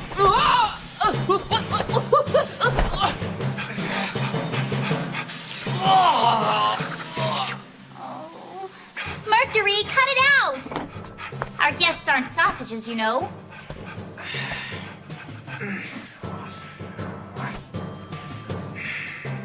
Oh, I just remembered. You're our 4th member, aren't you, Martis? Member? We should have another officer here soon. That's Captain Hunks. He's our CO. And that's Lily Stecken. Sergeant Major. Basically, we're low on people and firepower, too. Your being here actually helps a lot.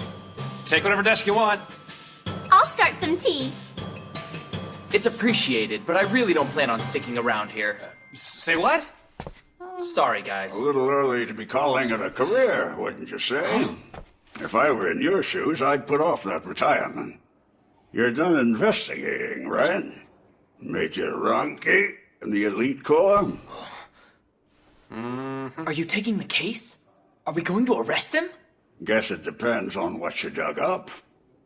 Well then, you up for it?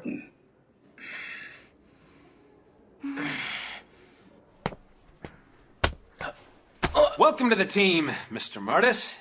Look, I'm working here with an old man and a giggling airhead. Just imagine the agony I'm going through for a minute, okay? Oh dear, she's gone. Damn, she just had to do that.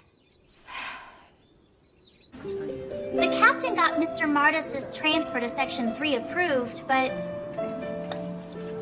Here you are, sir.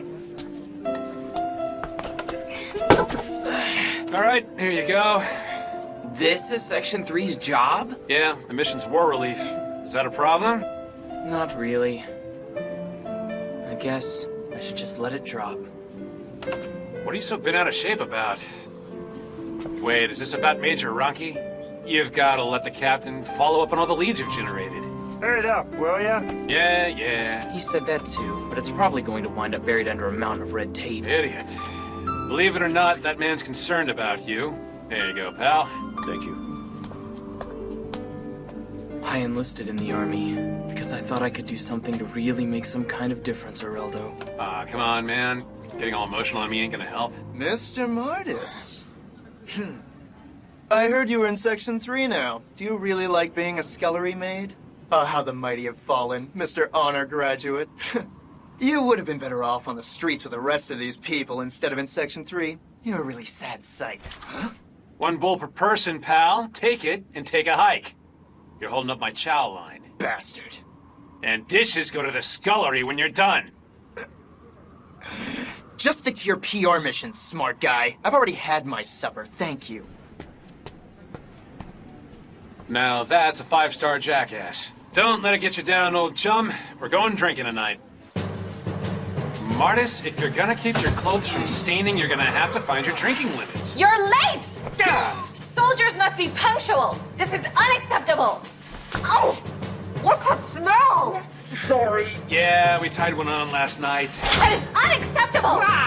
Who in the hell are you anyway? That's your new section leader, gentlemen. Lieutenant Malvin transferred from her prior post so she could start working with all of us here at Section 3. You will get along, right? Sure thing, but do you think you could ask our new section leader to put her letter opener away? She's the heir to one of the grand houses of the Empire? It sure looks that way. So what's a girl from the noble family doing in the army anyway? What else? A noble getting off on her power, of course. So we got a gung-ho rich kid the army doesn't know what to do with, riding our backs in a unit that nobody cares about, acting like she's the Emperor himself. What's the matter, Martis? An honor graduate like you ought to get along with her perfectly. It's not like I'm happy about it either. Being the puppet of a noble isn't my idea of a good time. What noble, Sub-Lieutenant? Yeah! Do you mind if I sit down with you? No, feel free, of course. There's nothing better than building camaraderie over mealtime, wouldn't you say? Oh, most definitely. How goes the mission? Oh, it's going all right. Well now, it sounds like we haven't been getting that much done. If there's anything I can do, don't hesitate to ask me for it. I'm serious about war relief, gentlemen. Excuse me, please. Huh? You haven't finished your stew yet. I wouldn't worry. The boy doesn't eat much. That can't be good. A responsible diet is a soldier's duty. I think I'll have to talk to him about that. And would you look at that time? Excuse me. It seems like Alice wasn't welcome in the unit right away. I really didn't see the way Areldo and Martis were acting toward her. What if the sub-lieutenants don't like me and they're not telling me about it? What could I do about it if they did? I'm scared. I'm really scared. So what happened after that, Sergeant Major? Huh? Oh, you're talking about Alice, right? They still had their share of trouble getting along with each other after that. Even when Alice was putting her best foot forward, the two of them still weren't buying into it that much. Looking back on it, we were still trying to figure out what kind of unit we were and how we were going to get our mission done. What difference are we really making? Can we make a difference? And then, we finally got the mission that changed all of that. We're taking the elite corps commander into custody. Are you serious? A I read Martis's report. Couple that with the reports coming from the north, Major Ronki is aggravating the damages of war for his own gain. The results speak for themselves. What's wrong? We don't stand a chance here, do we? A chance? Of arresting the Major and taking him to trial, and then finding him guilty of those crimes. We've been sitting around doing nothing, because we'll never have a chance, will we? Not a chance in hell! What? You'll never get anything done if you start waiting for guarantees and chances. Yeah, and if we botch this, we're spending the rest of our lives in the stockade! We have to be— Who does Section 3 exist for? For the sake of corrupt army officers? So we turn a blind eye while they get rich? So we can have meaningless jobs?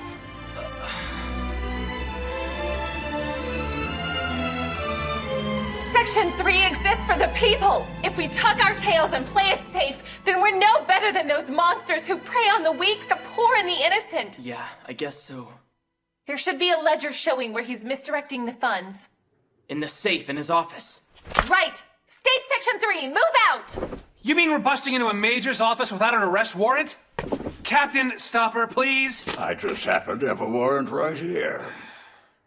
Captain, you're killing me here. Seriously, guys, we need to give this a lot more thought before we go getting ourselves thrown in jail. Right, Martis? Great. That look never means anything good. Who the hell are you people? Section 3 intelligence! The Major has abused his position as a War Relief Unit commander. You're under arrest! That's awfully big talk from a second lieutenant. Need I remind you that gross insubordination is a court-martial offense? And so are these charges, Major! I'll not leave my office for a sheet of paper. And I suppose you had a hand in this too, didn't you, Martis? What? No, sir. Stop stalling, Major. This warrant also grants me the authority to search your safe. Do you really think you can just barge in here and make demands? Open your safe, Major! Oh, I'm going to enjoy seeing you in the stockade. I said open it! Not a good idea, LT. A big command like this has lots of backup. Exactly what I was waiting for.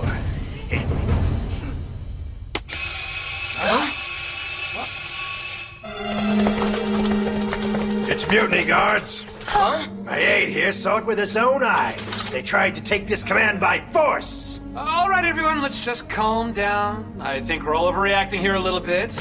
Stop it, Major. Interfering with the investigation will only make it worse for you. It's quite enough from you, traitor. You're all traitors, and I'm gonna see you hang for it! You're the traitor here, Ronki! By betraying Martis and betraying the army! You betrayed the Empire! Take responsibility for your actions, Major! I've had enough of you. Kill them! Open fire! Huh? You filthy cowards! Rudolph! Do it! Sir, right away.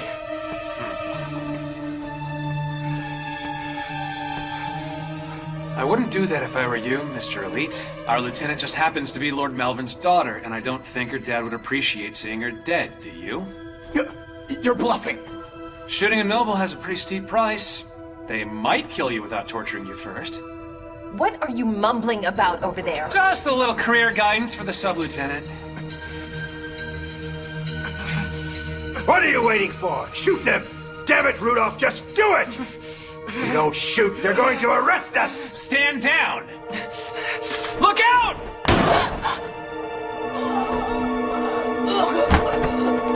Martis! Did he die, Sergeant Major? Huh? What do you mean, did he die? He couldn't be dead then and alive now, unless he was a ghost or something, right, Corporal? Oh, that's right.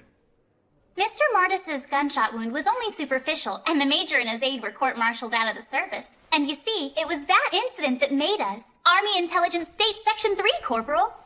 And see, we're all done. Thanks a lot, ma'am. Do you know what this insignia means, Corporal? Alice came up with it. She did that? She wanted a unique symbol to identify everyone in Section 3. The speech she gave the day she unveiled it is still very inspiring to me.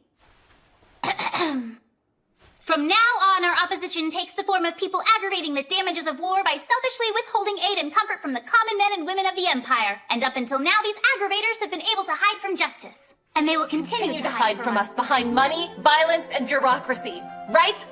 Those barriers are just like the outer skin of a pumpkin. This unit will become a blade of justice, One that cuts down those barriers, just like the scissors we used to carve pumpkins on Halloween. We will proudly remain blade sharp and strong in our resolution to bring transgressors to justice. From this moment on, Pumpkin Scissors is our name. It'll heal on its own. Get to work. No rest for the wicked, Lieutenant? The people aren't getting a break from poverty, and the aggressors are already getting too many days off. So stick a bandage on it and get back to work.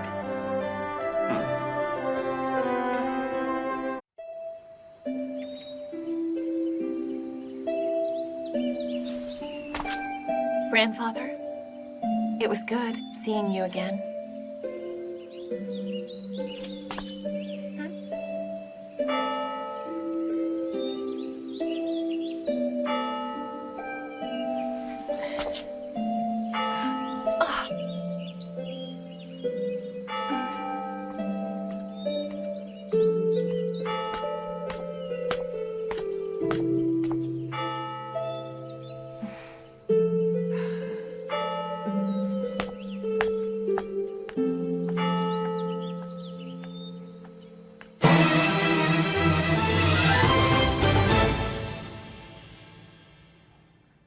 There's so much tension, so military. Smile, everyone, please. Remember, we're here to give Section 3 a positive image. Don't want all our readers seeing a bunch of sour faces.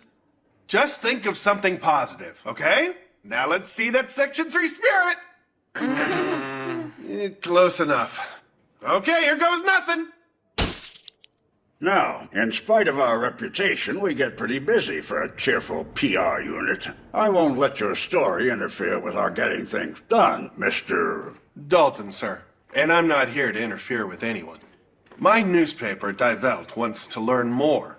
This is an incredible opportunity for the Army, don't you think? Just imagine it. Section 3 gets the first and best publicity. War Relief Today will help you dispel all those PR unit rumors. The rest of the country gets to check me out now. What do you mean? The tintype. That picture's going in this paper. A national newspaper, Martis. Yeah, so? I thought you didn't want them here. Yeah, and I still don't. It's just another ploy by the government to make itself look good. But as long as I look good in the process, I'll let it slide this time. Sheesh, you really are easygoing, aren't you? I'm looking forward to having you with us today. And so am I, Lieutenant Malvin. About that word image, that was an outstanding choice, Mr. Dalton. You really think so? Thanks a lot. There will be a time after the war relief efforts are done. It might not be that far off, but there'll be a day when we finally finish rebuilding our country, when our people live in peace. I believe that's Section 3's true purpose. That's your real purpose? You're sure? I have complete and total faith in my mission, Mr. Dalton.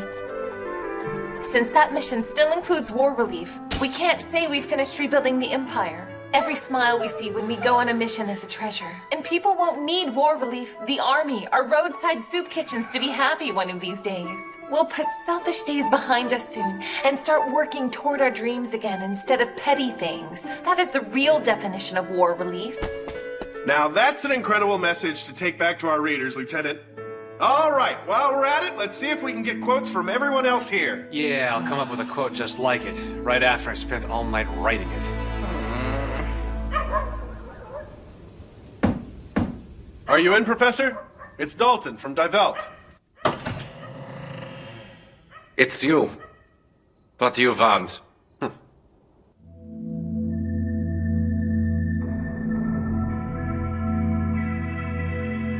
What's the story? Another special on tanks? Well, I just happened to see this. Your curiosity take you to a museum or something? Nope! And wait till you get a load of this. An active duty soldier was wearing it in a shoulder holster. But? The last time we spoke, sir, you mentioned something about an absolute point-blank range attack. I seem to remember you telling me that the Army canceled the program and the gun as well. And yet, there it was, plain as day. Thanks a lot! Yeah, sure thing. We should be thanking you, Mr. Dalton. So, you headed home for the night, gentlemen? Yeah, not a whole lot of subject matter in the barracks, I'm afraid. Unless you count eating, sleeping, and showers. Now that's what I call a gun corporal. Well, Just look at how big he is, for Pete's sake. Soldier like the big guy here can't hold a regular gun in his hand, so they made one just for him. Army's kind of funny that way, you know. I don't care what they said. That gun's been in a fight. Our friends from Section 3 were here before, and one of them took an interest in the door knocker. I'm sure those men know what that gun was made for. They didn't want to talk about it, but they really didn't have to. You know, maybe they never really put an end to that project. Maybe they snuck one past you, eh, Professor? Planning a story, Herr Dalton? I might be. That's why I looked you up. So then, tell me everything you know about that gun, Doctor, and don't leave anything out this time. Only if you tell me everything about the man who was carrying it, and don't leave anything out.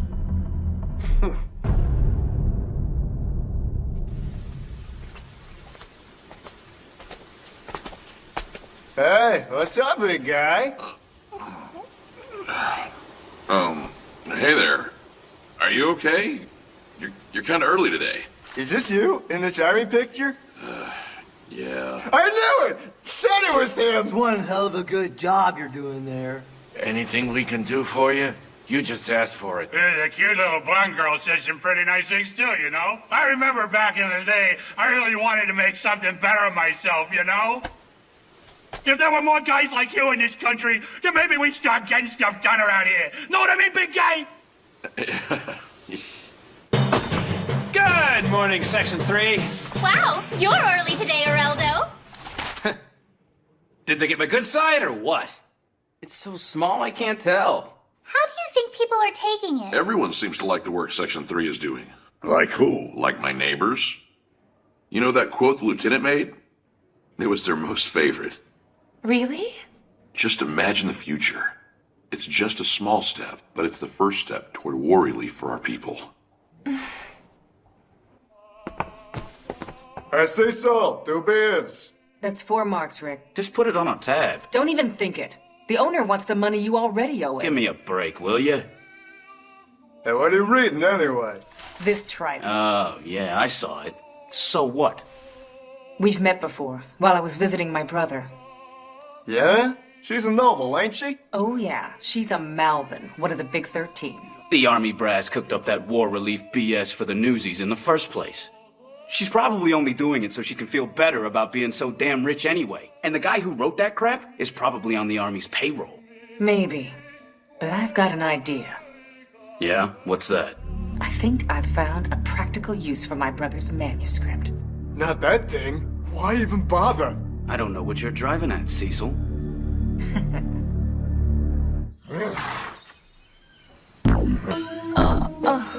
And good morning to you, Lady Alice. Good morning to you, Master Schultz. Lady Alice, please, wait! Your words in yesterday's newspaper were most exemplary. You were never more beautiful than when you spoke of your dreams for our country and your war relief mission. If you can forgive my rudeness at Lord Ian's, I'd like to take you to work in my carriage today. Thanks for the offer, Master Schultz. You are most kind, and I am truly grateful. But I've actually taken to walking to work. Huh?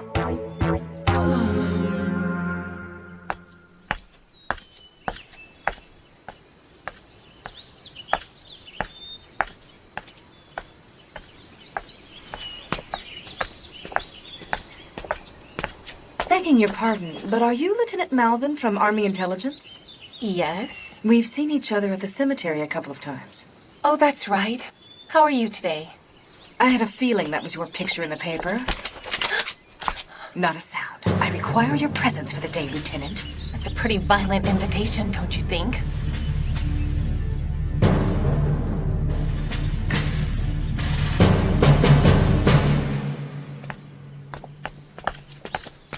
Lady Alice! Master Schultz! What's the meaning of this? I thought you said you were going to walk. I just got an urgent call, that's all. And Section 3 needs me there faster than I can walk. They hired the carriage to track me down and get me there. Yeah!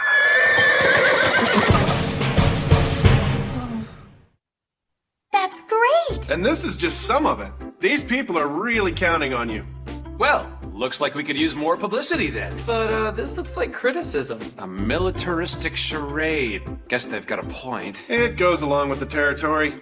You write a story about the army and everyone wants to cheer or complain about it. So what's the matter? I'm just so happy, sir. It's just so gratifying to know that so many people are finally supporting us. Matter of fact, the city editor has already given the green light to another story. Huh? And this time around, we want to do individual pieces on each and every one of you. Take Corporal Olin, for example. I'm sure you have some fascinating stories to tell.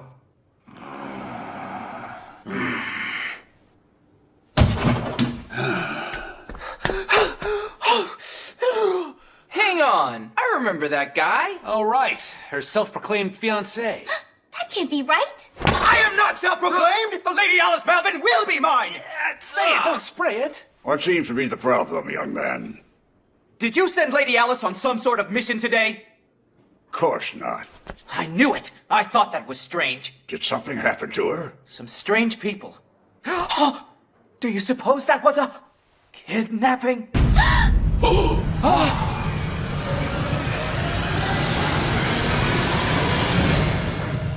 Just to be safe, I probably shouldn't write about it, huh?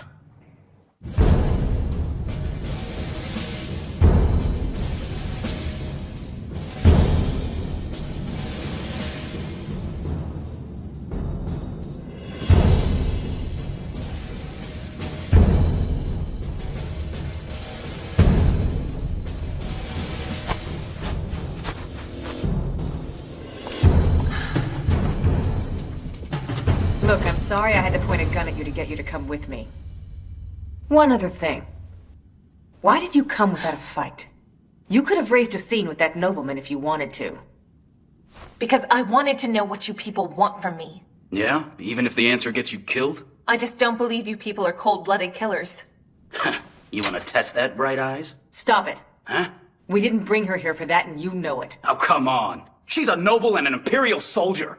That's public enemy #1 around here. She isn't any damn different than any of those guys who killed your brother. What are you talking about? All because of this. While guys like that Dalton are practically press agents for the army, my brother worked as an underground journalist, writing for a dirt sheet. He tracked down every rumor, and that's the scoop that got him killed. Ever since my brother started keeping tabs on this thing he said the army was covering up, he'd come home every night saying he felt like someone was following him. And I guess they were. What cover-up? Just keep on listening and you'll find out. My brother died long before he finished it. The manuscript. He didn't get the chance. Didn't the police report say he drowned in the river while he was drunk? That was no accident. In other words, they shut him up for good, and it's pretty obvious your running buddies did it. You're saying the army did it? Because the manuscript disappeared, along with his interview notes. So that's... a copy. He already knew he had someone breathing down his neck, so he split it into 3 parts and hid it. Yeah, and I still remember looking for it, too.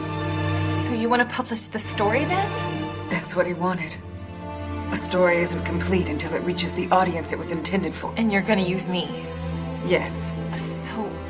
I don't understand. Why does it have to be me? Imagine, you said. Unless you're saying you didn't.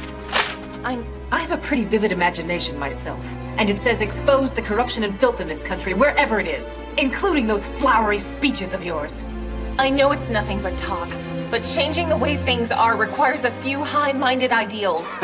Now that's rich. You really are blind. Take a walk down the street. The only future people are imagining here is where in the hell they're gonna get their next meal from.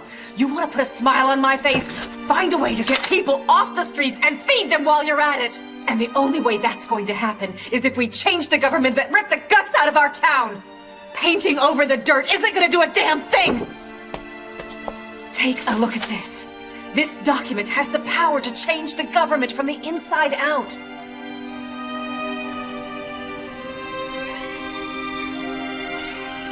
The Invisible Nine?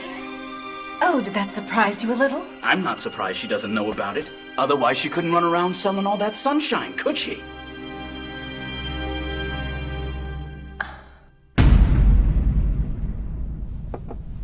Maybe we should get Mercury to track our scent, sir. It's no use. They weren't moving by foot, and we just found the carriage that they used. Can't we start from where they found the carriage, sir? We should try it. Given our options, we still haven't heard from her, have we? I guess we're going to have to count on Areldo this time around. And maybe Lord Schultz can use his connections to move things along. Yes, that's the exact same carriage. Where did you find it? Where is she now? We still haven't found her. The carriage turned up on the south side of the capital without any driver for hire or papers. I'm afraid finding it really hasn't helped that much. Yes, I understand. I should have been more forceful in my insistence that she ride with me in my carriage that morning. I'll start searching. And where are you gonna look exactly? I'm not so sure. I just know that I have to. She's out there waiting for us to find her, Mr. Martis.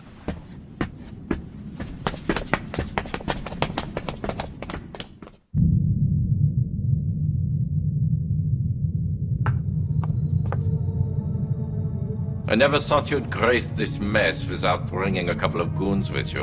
Why don't you tell me why I'm here? That is why you're here. The tank is the world's most powerful land-based weapons platform. Infantrymen are not supposed to be able to beat them. Even with your resources, you walk a dangerous line between making better soldiers and playing God. That's a bit dramatic. Necessity is the mother of invention, and you, of all people, should agree that wars have a way of spurring all kinds of inventiveness. Disgusting. And just how did your little inventions fare when the war was at the height of being prosecuted? The war is over, Professor, and the experiment has already moved on to the next stage. What? The war was a crude testing ground, and there are different kinds of fighting. The challenge before the subject now is whether he can adapt to those changes in his environment. What do you mean by that? My, what a one-sided conversation. Who told you about my sweet boy anyway, Professor? Some reporter said his name was Dalton from De Welt. Most kind of you, Professor. I'm afraid you weren't supposed to have that information.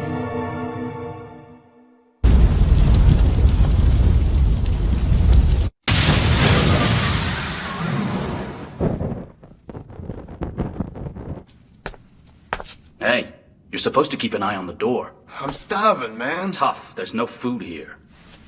What's up with her now? Little Miss Noble was pretty shook up when we showed it to her. So tell me, how is this document going to change the government? Well, you're the one who's going to figure that out.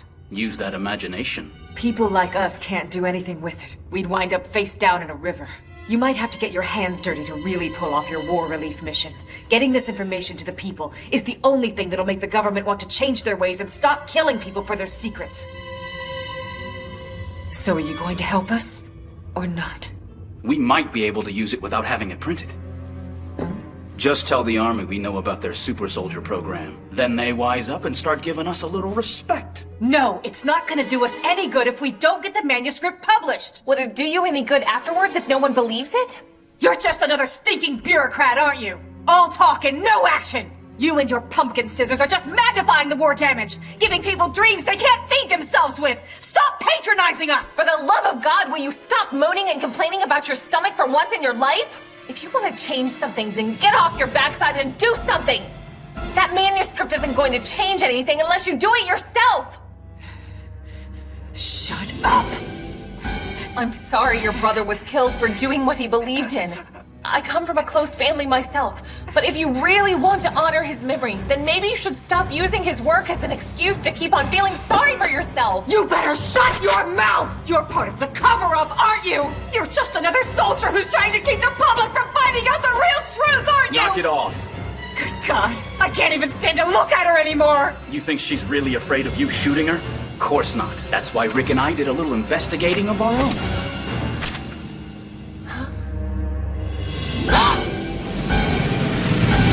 Oh, so you do know each other. You ready to step down from your pulpit, princess? But while you've been shooting your mouth off, what do you think's been happening to your sisters?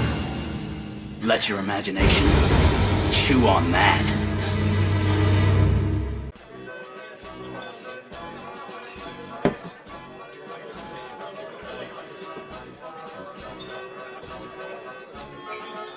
And you're absolutely sure it was this carriage? Yep, handled the arrangements myself. Guy said he was pulling off a big job and making himself a bunch of money. So what did this guy look like then? Bet you got 50 reasons to find out, don't you? That's dirty pool, bub.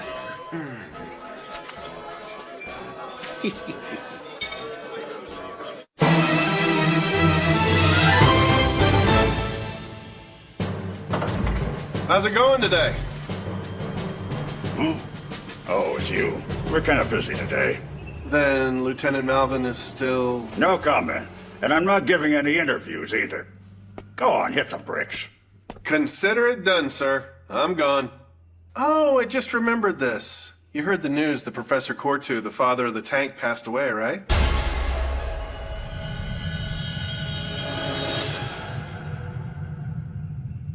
Why ask us about it?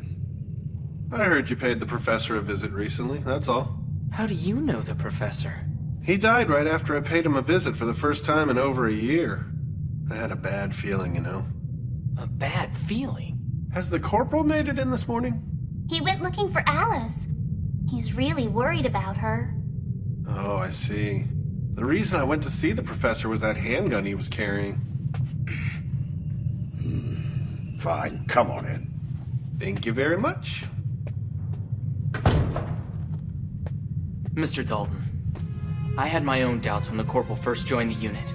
I wanted to find out everything about his background, so I started investigating. Okay, so what did you dig up on him? Nothing. I didn't need to. What would I have gained by finding out anyway? He's my comrade in arms, and that's more than good enough for me. Yeah, and that's the problem with the Army. Closing ranks. The people who read my paper have a right to know what their government is doing. This just adds fuel to the rumor that your Corporal Olin really did destroy a tank with a handgun, didn't he? You're Die Welt Star reporter. You can't expect us to give you all the answers. Well, it's my job to inform the people, Captain. Maybe, but those bad feelings you've been having might start following you around. Some people don't want that information reported, Dalton. So you're saying the professor's passing wasn't an accident? Are you sure of that? You need to start thinking about your safety. And don't try telling me that every word in the paper is immutable truth. We both practice deception every day. You'd have to be insane to believe one infantryman destroyed a tank all by himself. So, you created the Invisible Nine. That's a rather strong accusation. Oh, is it now? It's not like any sane person would believe it anyway, would they? If something like that got out, I'm sure a lot of heads would roll up at the top. Suppose we should avoid such a scandal. A wise decision, Captain. I'd appreciate it if you maintained that stance in the future as well. Some things are better off left alone, Mr. Dalton. Certainly you can see that truth. No, I can't say I do. Knowledge is a weapon, sir, and you're trying to duck and dodge incoming fire. You can argue that?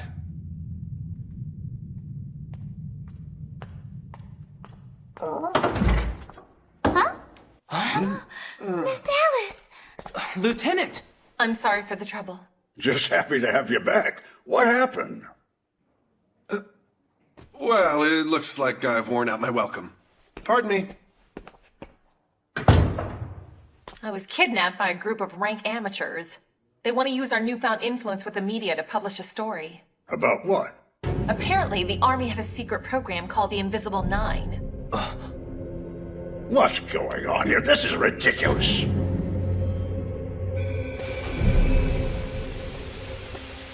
Huh? Sub-Lieutenant? Hey, Dalton, listen. We just found something. Found something? Corporal Oland, what do you say we have a little talk next time I drop by? What about, sir? Let's save that for next time. By the way, Sub-Lieutenant, what did you find out? A clue about the guys who kidnapped Lieutenant Malvin. Hey, that's great. I bet you searched all night. Yeah, my dogs are killing me. Lieutenant, where's their manuscript? They're still in possession of it, Captain. And they're not safe. We should probably take them into protective custody to keep the body count from going up. They really are loosely organized if they just let you walk. Sir, we've got a lead in the case. Lieutenant. What, Lieutenant? You mean you made it back? But that guy Dalton just asked me if I found you. Yeah, Dalton just left here a little while ago. Wait a minute. He just played me for a sap.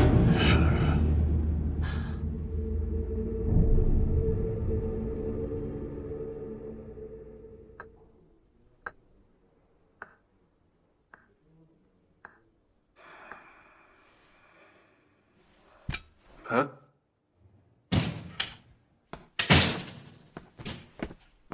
You Rick? Hi, I'm Dalton.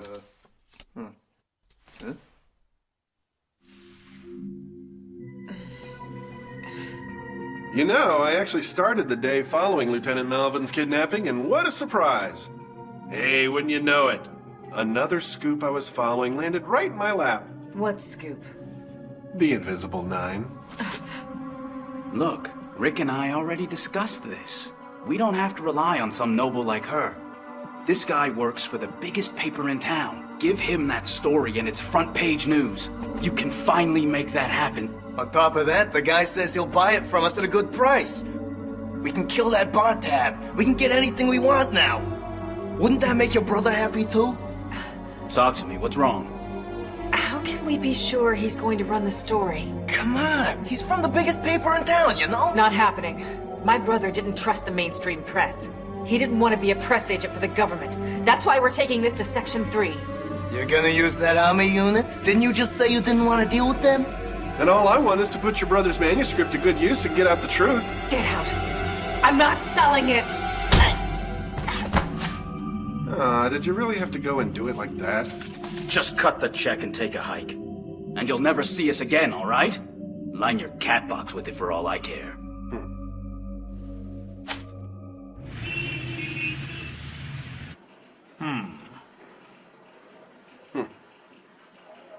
Where did you get this from? It's pretty damning, Dalton. I can't reveal my source. There's still time to put it in the morning edition, right? It's the grandmother of all scoops. We should still exercise a little caution with it. What? What the hell? There's living proof walking around and you're sitting on this story? Oh, really? Then get me a story on him, too, while you're at it. In the meantime, I'm not printing this until you show me that proof. Consider it done. And on page 1 by tomorrow. You can count on it, boss.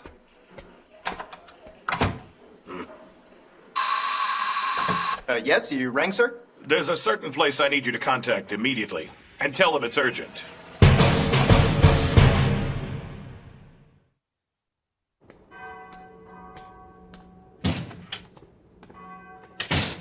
Excuse me. Have Bruno and Rick been by here? Not yet. What are those friends of yours up to anyway? A reporter came by here earlier today, and now I've got the army in here asking questions. The army?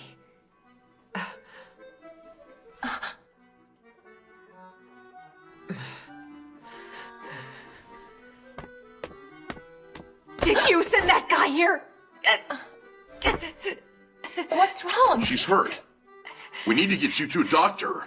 Don't you dare! Wait a minute. Who do you think I sent here, Cecil? That newspaper reporter! You're scum, you know that? You talk about equality, but it's all about your jobs, isn't it? You're all worthless! So he went after all. Don't play stupid. Did you tell him about the manuscript? It's gone, damn it! That son of a bitch flashed a check at Bruno and Rick to make them sell it to him! There you go. That's what I told them the first time, soldier girl. They said they were gonna make some big money and someone gave it to them. It wasn't about money. It was about cleaning up this country's filth! Maybe. But we're taking care of you first.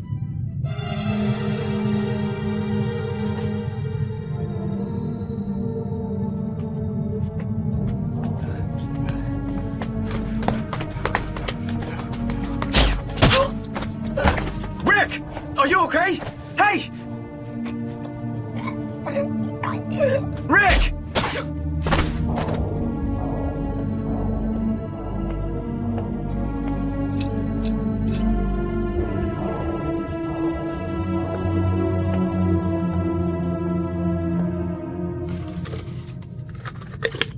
I need you to get this back to the captain just as fast as you can, Mark.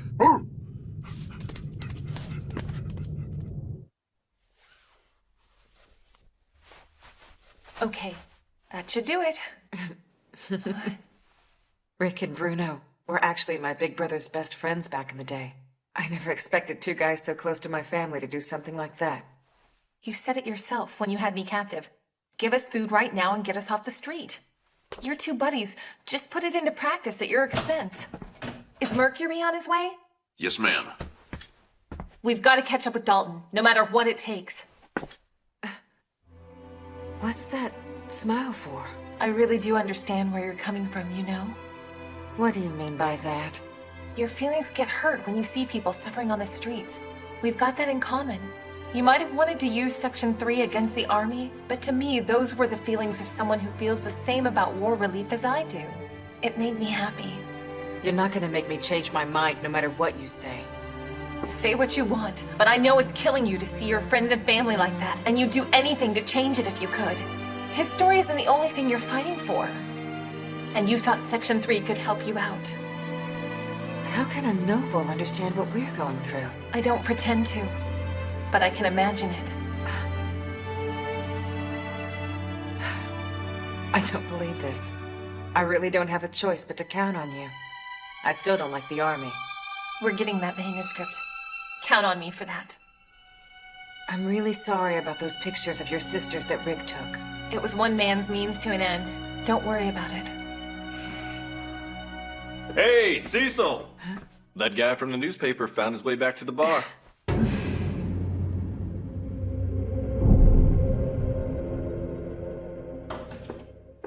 Well, hey! I was hoping I'd see you again if I showed up here.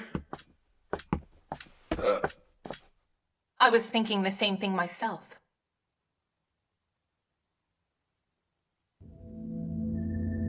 Come on, I didn't think you'd want it back. Once that story hits the presses, the whole country will read the words your brother wrote. Isn't that what you wanted? And in your rush to get it printed, aren't you forgetting something, Dalton? Have you really considered the consequences of telling the Imperial public about the Invisible Nine? I don't think you have. So sue me for being ambitious. However, think about how powerful that manuscript will make people feel. Not to mention our enemies also.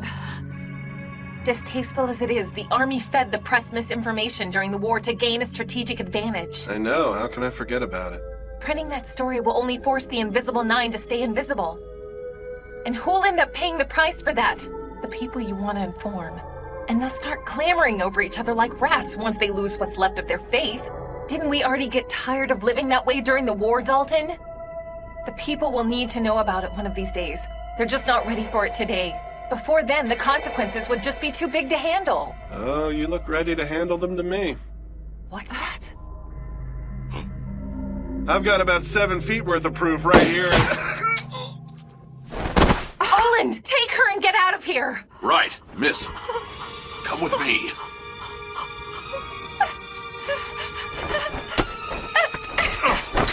Watch out! Get down!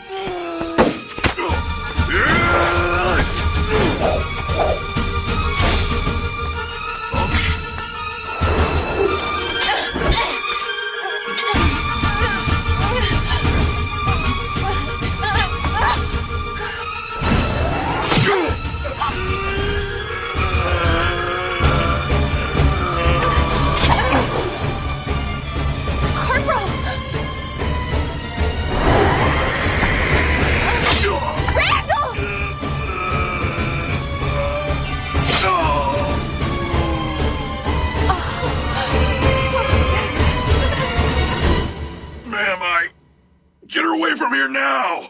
Please hurry! Go on! Now, damn it!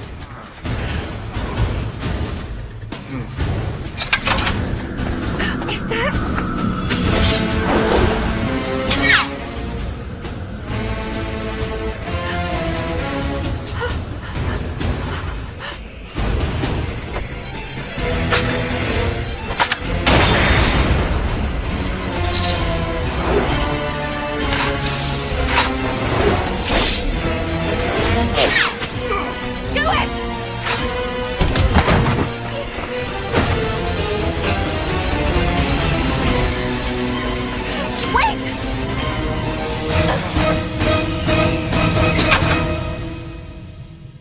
Who are you? And who do you work for?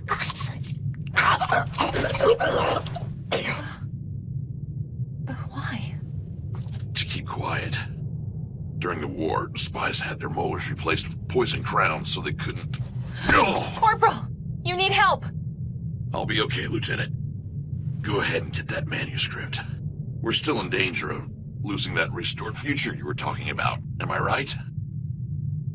Thank you again, Corporal.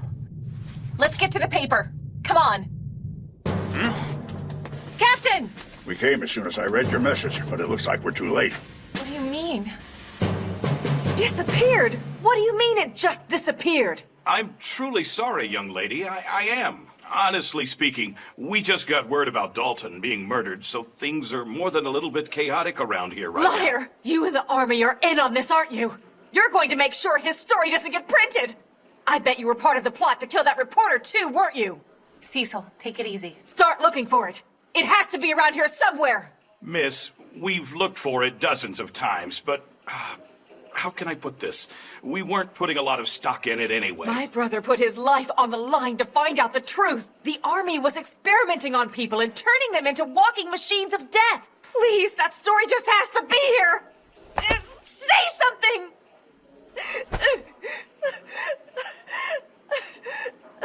We were right there in front of him when Dalton was assassinated, Mr. Chief Editor.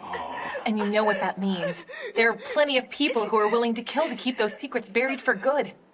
And that's all the proof we'll ever need that the manuscript her brother wrote was a factual account.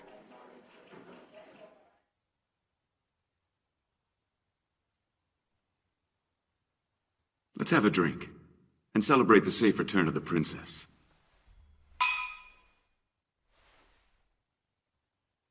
Kidnapping an army officer was especially courageous.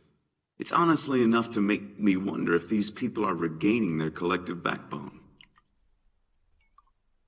Could it be that this country is leaving its post-war stagnation and Renaissance is just right around the corner? Overly poetic, maybe? Well, I am something of a romantic.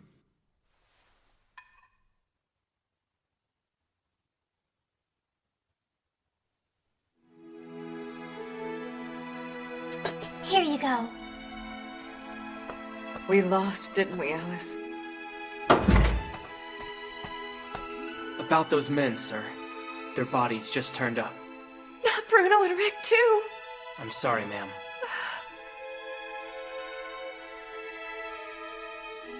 Sorry I couldn't help you. I'm real sorry. I've lost everything and everyone. I'll keep fighting for both of us. I might have to back down, but I'll only do it to get a foothold on victory. Sometimes you have to lose a few battles to win the war. And what do I do about this empty feeling inside? I told Dalton what the name Pumpkin Scissors meant. Did you happen to see it in the article? Yeah. When I came up with that name, I wasn't afraid of anything or anyone. I really thought Section 3 would change the world as we knew it. The stone-cold reality of the situation is I don't know how far away the future I'm imagining really is. And that's exactly why I want to fight a war that will never disgrace this name. I'll never forget this feeling and the frustration that goes with it. I was wrong about you. However, I wasn't wrong when I said war relief was impossible. I'm sorry. Goodbye. Captain, did we fail this time? Everyone we tried to protect wound up hurt or dead. Was I mistaken? Damn it. We're always gonna have days like this. This isn't the last.